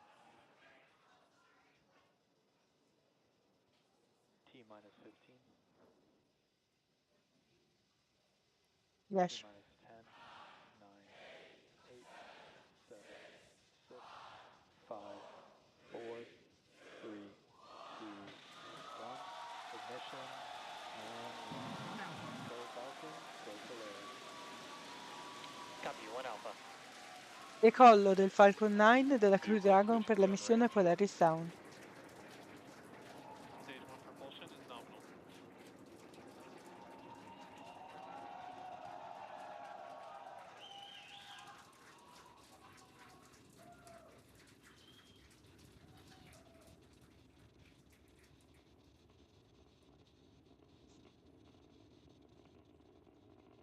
T plus 35 seconds into the Polaris Dawn mission, flying crew on board Dragon and Falcon 9 to new heights. Power and telemetry nominal. And we're throttling down in preparation for max Q. Next call out, the vehicle supersonic. And there on the left side, we've got the Polaris Dawn crew. Supersonic. Falcon 9 è supersonico e ci stiamo avvicinando al Max Q. Max Q. Ecco il Max Q, ovvero il momento di massimo stress aerodinamico sul veicolo, ovvero lo stress meccanico massimo Copy, 1 Bravo. sul That just tells the crew what would happen should they need to initiate anything. Queste sigle che sentiamo, 1 Alpha, 2 Alpha, sono le posizioni, le posizioni di aborto che cambiano mentre il veicolo sale. The announcement lets us know we've begun the final chill of the second stage engine. Ed ecco è iniziato il raffreddamento del motore del secondo stadio. 2 minutes and 40 seconds.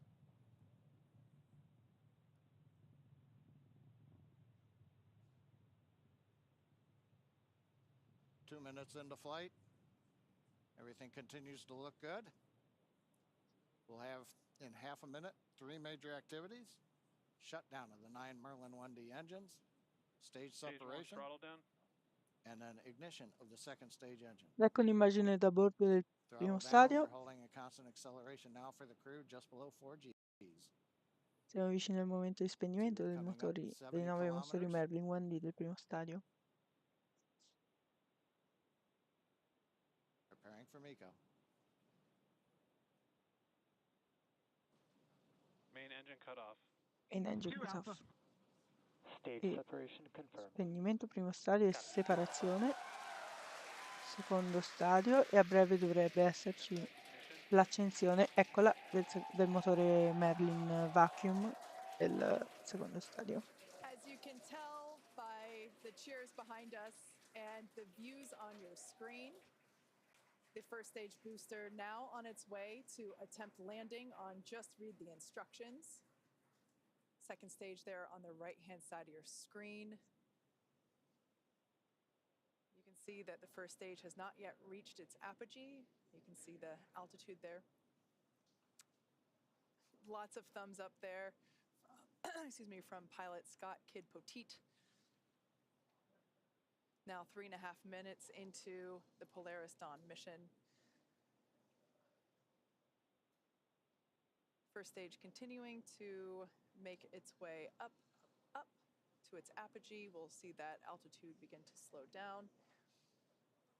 Dragon SpaceX trajectory nominal.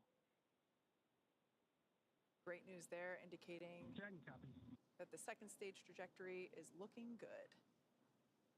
E abbiamo la conferma della Now the corretta grid fins have traiettoria del deployed secondo on stadio. the first stage. Il prossimo evento As we get sarà first stage views, we might be able to see the Florida coast in the background. Oh, right Lancio there. Yeah, Bird, we sure can. ovvero Once l'accensione again, dei 3 the motori Archer ship is attempting to land del on, primo stadio del excuse me, Falcon our 9 booster che is attempting aiuterà il to land on veicolo our a dropship. rallentare e Just read the rientrare instructions. senza problemi in atmosfera, nella parte più densa dell'atmosfera ovviamente. Now, the next event coming up will be the entry burn, taking place around T plus 7.5 minutes. E appunto circa This burn will T plus utilize 7 minuti e three of the 39 engines secondi. on the first stage. I motori accesi That saranno helps to slow the booster B1, down as it re-enters the Earth's atmosphere. Dragon B3 e SpaceX, B9. trajectory nominal. Dragon copies.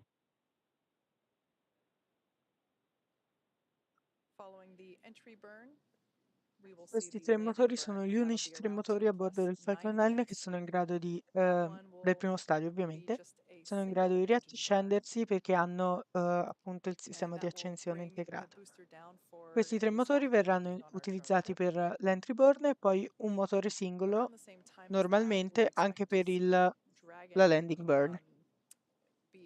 we expect to see Dragon be injected into orbit.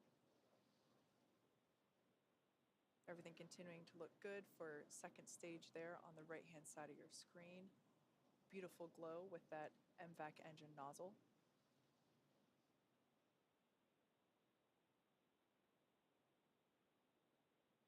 We can see the crew settling Dragon quite SpaceX, trajectory nominal. Dragon copies. Crew seems pretty comfortable there at T plus 6 minutes. They're at about 4 Gs, and everything looks good. First stage continuing its descent back down to planet Earth.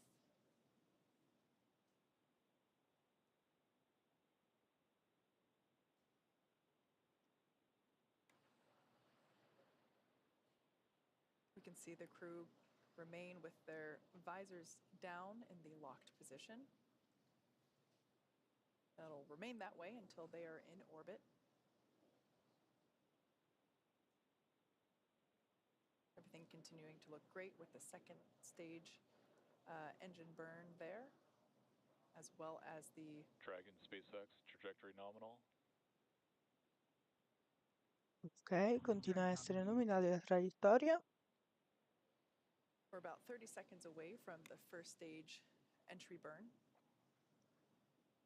This is the first of 2 burns that the first stage will perform. Entry burn che avverrà a breve, dovrebbe durare pochi secondi. Amount of drag experienced by the first stage.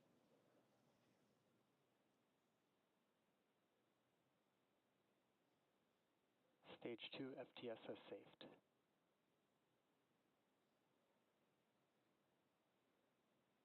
All right, standing by for entry burn begin on Dovrebbe first avvenire a stage. breve. There on the left-hand side of your screen. Ed eccola. And right on time, you can see on your left-hand screen that the entry burn has begun. There's 3 engines lit on that first stage vehicle.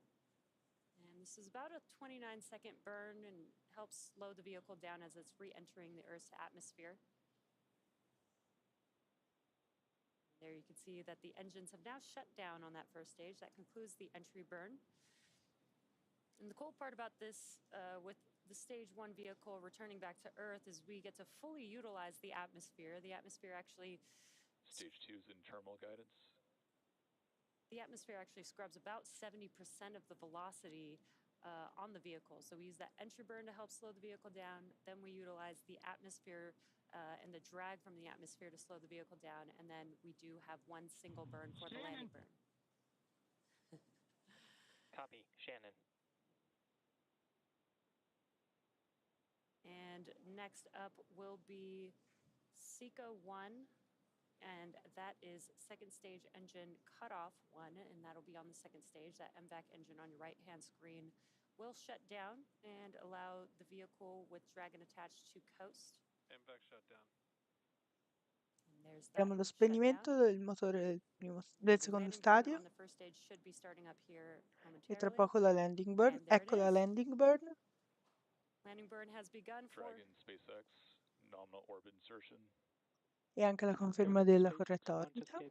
Mentre vediamo booster B1083 avvicinarsi alla drone ship. Just read the instructions. Ed eccolo.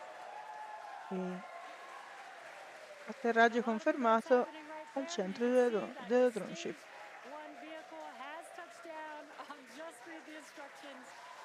Questa è la quarta missione di successo per B1083. Here in Hawthorne, we've also confirmed MVAC engine shutdown and orbital insertion of the second stage with the crew on board. Yeah, honestly, a pretty impressive crowd for 2:30 in the morning here. We can see the crew enjoying their first taste of microgravity there on the left-hand side of your screen. Separazione della Dragon è prevista per T plus 12 minuti e 16 secondi. Engine has shut down. They are able to just kind of float free. We might catch a glimpse of the 0G indicator. Can't quite tell if they've. Oh, it looks like it's in the upper right-hand corner. It'll come back into view here. Once again, they will keep their visors on until given the okay by core here on the ground.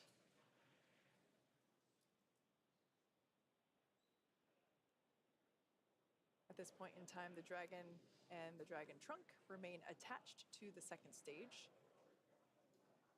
Second stage is basically safing itself in preparation for the separation from the Dragon trunk. Of course, the trunk will remain attached to the Dragon capsule all the way up until the point in which we begin re-entry operations. The trunk is what will help provide power to the Dragon capsule while it is on orbit using its solar arrays.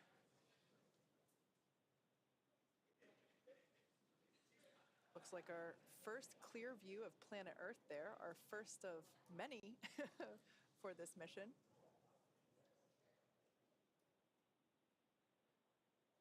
And the next event coming up will be the separation of the Dragon from the second stage.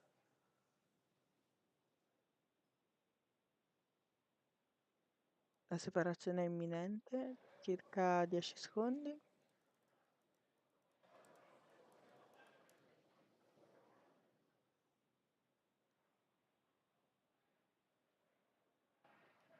I believe this view here is Voilà. Separazione della Crew Dragon. We can see it separating from the second stage. A gorgeous view.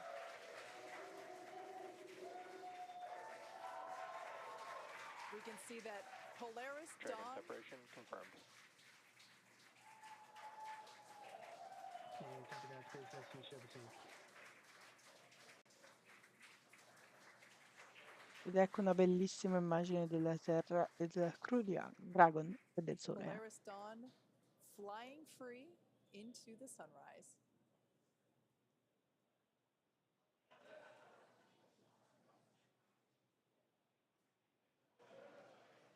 We're now at T plus 13 minutes and 5 seconds into the mission.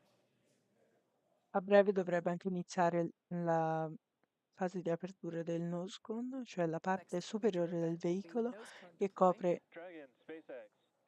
Today you embark on a journey not just for yourselves, but for all of humanity.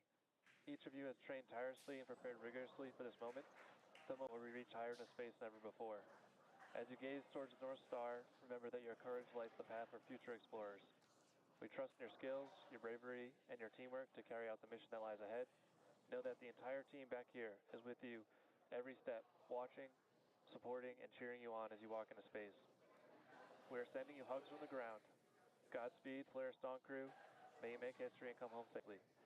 Now words from our CE. Dragon, CE, welcome to orbit. The Falcon team is honored to have helped you start your incredible journey. We hope you enjoyed the ride. The whole SpaceX family is looking up to you. Godspeed and good luck. Appunto, il nose cone è la parte superiore del veicolo che copre il portello d'accesso superiore. The kind words. We wouldn't be on this journey without all 14,000 of you back at SpaceX and everyone else cheering us on. We appreciate it, and we're going to get to work now.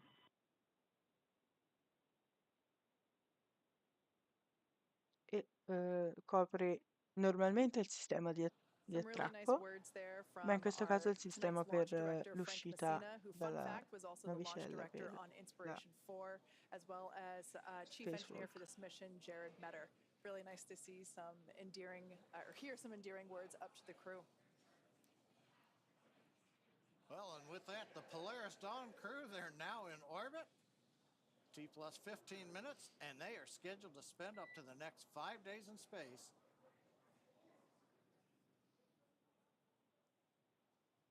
Crew Dragon della missione Polaris Dawn,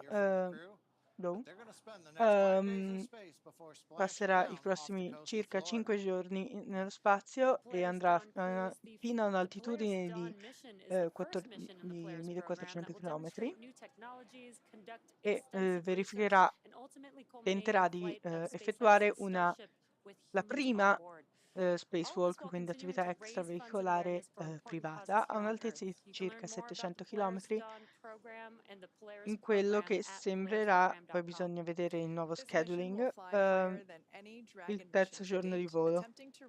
Quindi giovedì non c'è ancora una data precisa, un orario preciso. Ecco l'apertura del noscon. And there it looks like we can see some nose cone separation action happening. Now the Polaris Dawn crew will also be the first to Ed ecco test quello è the il sistema Starlink per laser-based communications in space. la separazione Over the course e of the mission, we'll be checking in periodically cioè with the per crew. Next up, la Dragon will spacewalk. initiate a 2-day E appunto questa è pre-brief un'immagine process to possiamo prepare the vedere crew la for the Dragon in upcoming alto spacewalk, dal and that'll be secondo this stadio del Thursday, Falcon 9, ma September comunque 12th. la Dragon testerà le comunicazioni laser con i satelliti Starlink durante la missione per avere immagini e anche copertura costante e ad alta qualità. Questo And again, conclude la that's diretta Thursday, del September lancio della 12th for that missione spacewalk, Polaris so Dawn. please be sure to tune in for our live coverage of this historic milestone. And of course, we will also be back to bring you live coverage of Splashdown when the crew returns back to Earth. You can stay on top of any potential live events from the crew by following us on X at SpaceX. And keep tabs on the mission with the Dragon Tracker at SpaceX.com. With that, it's been a great early morning. Thanks for being with us. Thanks for watching, and we'll see you back here soon. Grazie per la compagnia, grazie per aver seguito qua il lancio di questa missione storica. 10, 9, 8,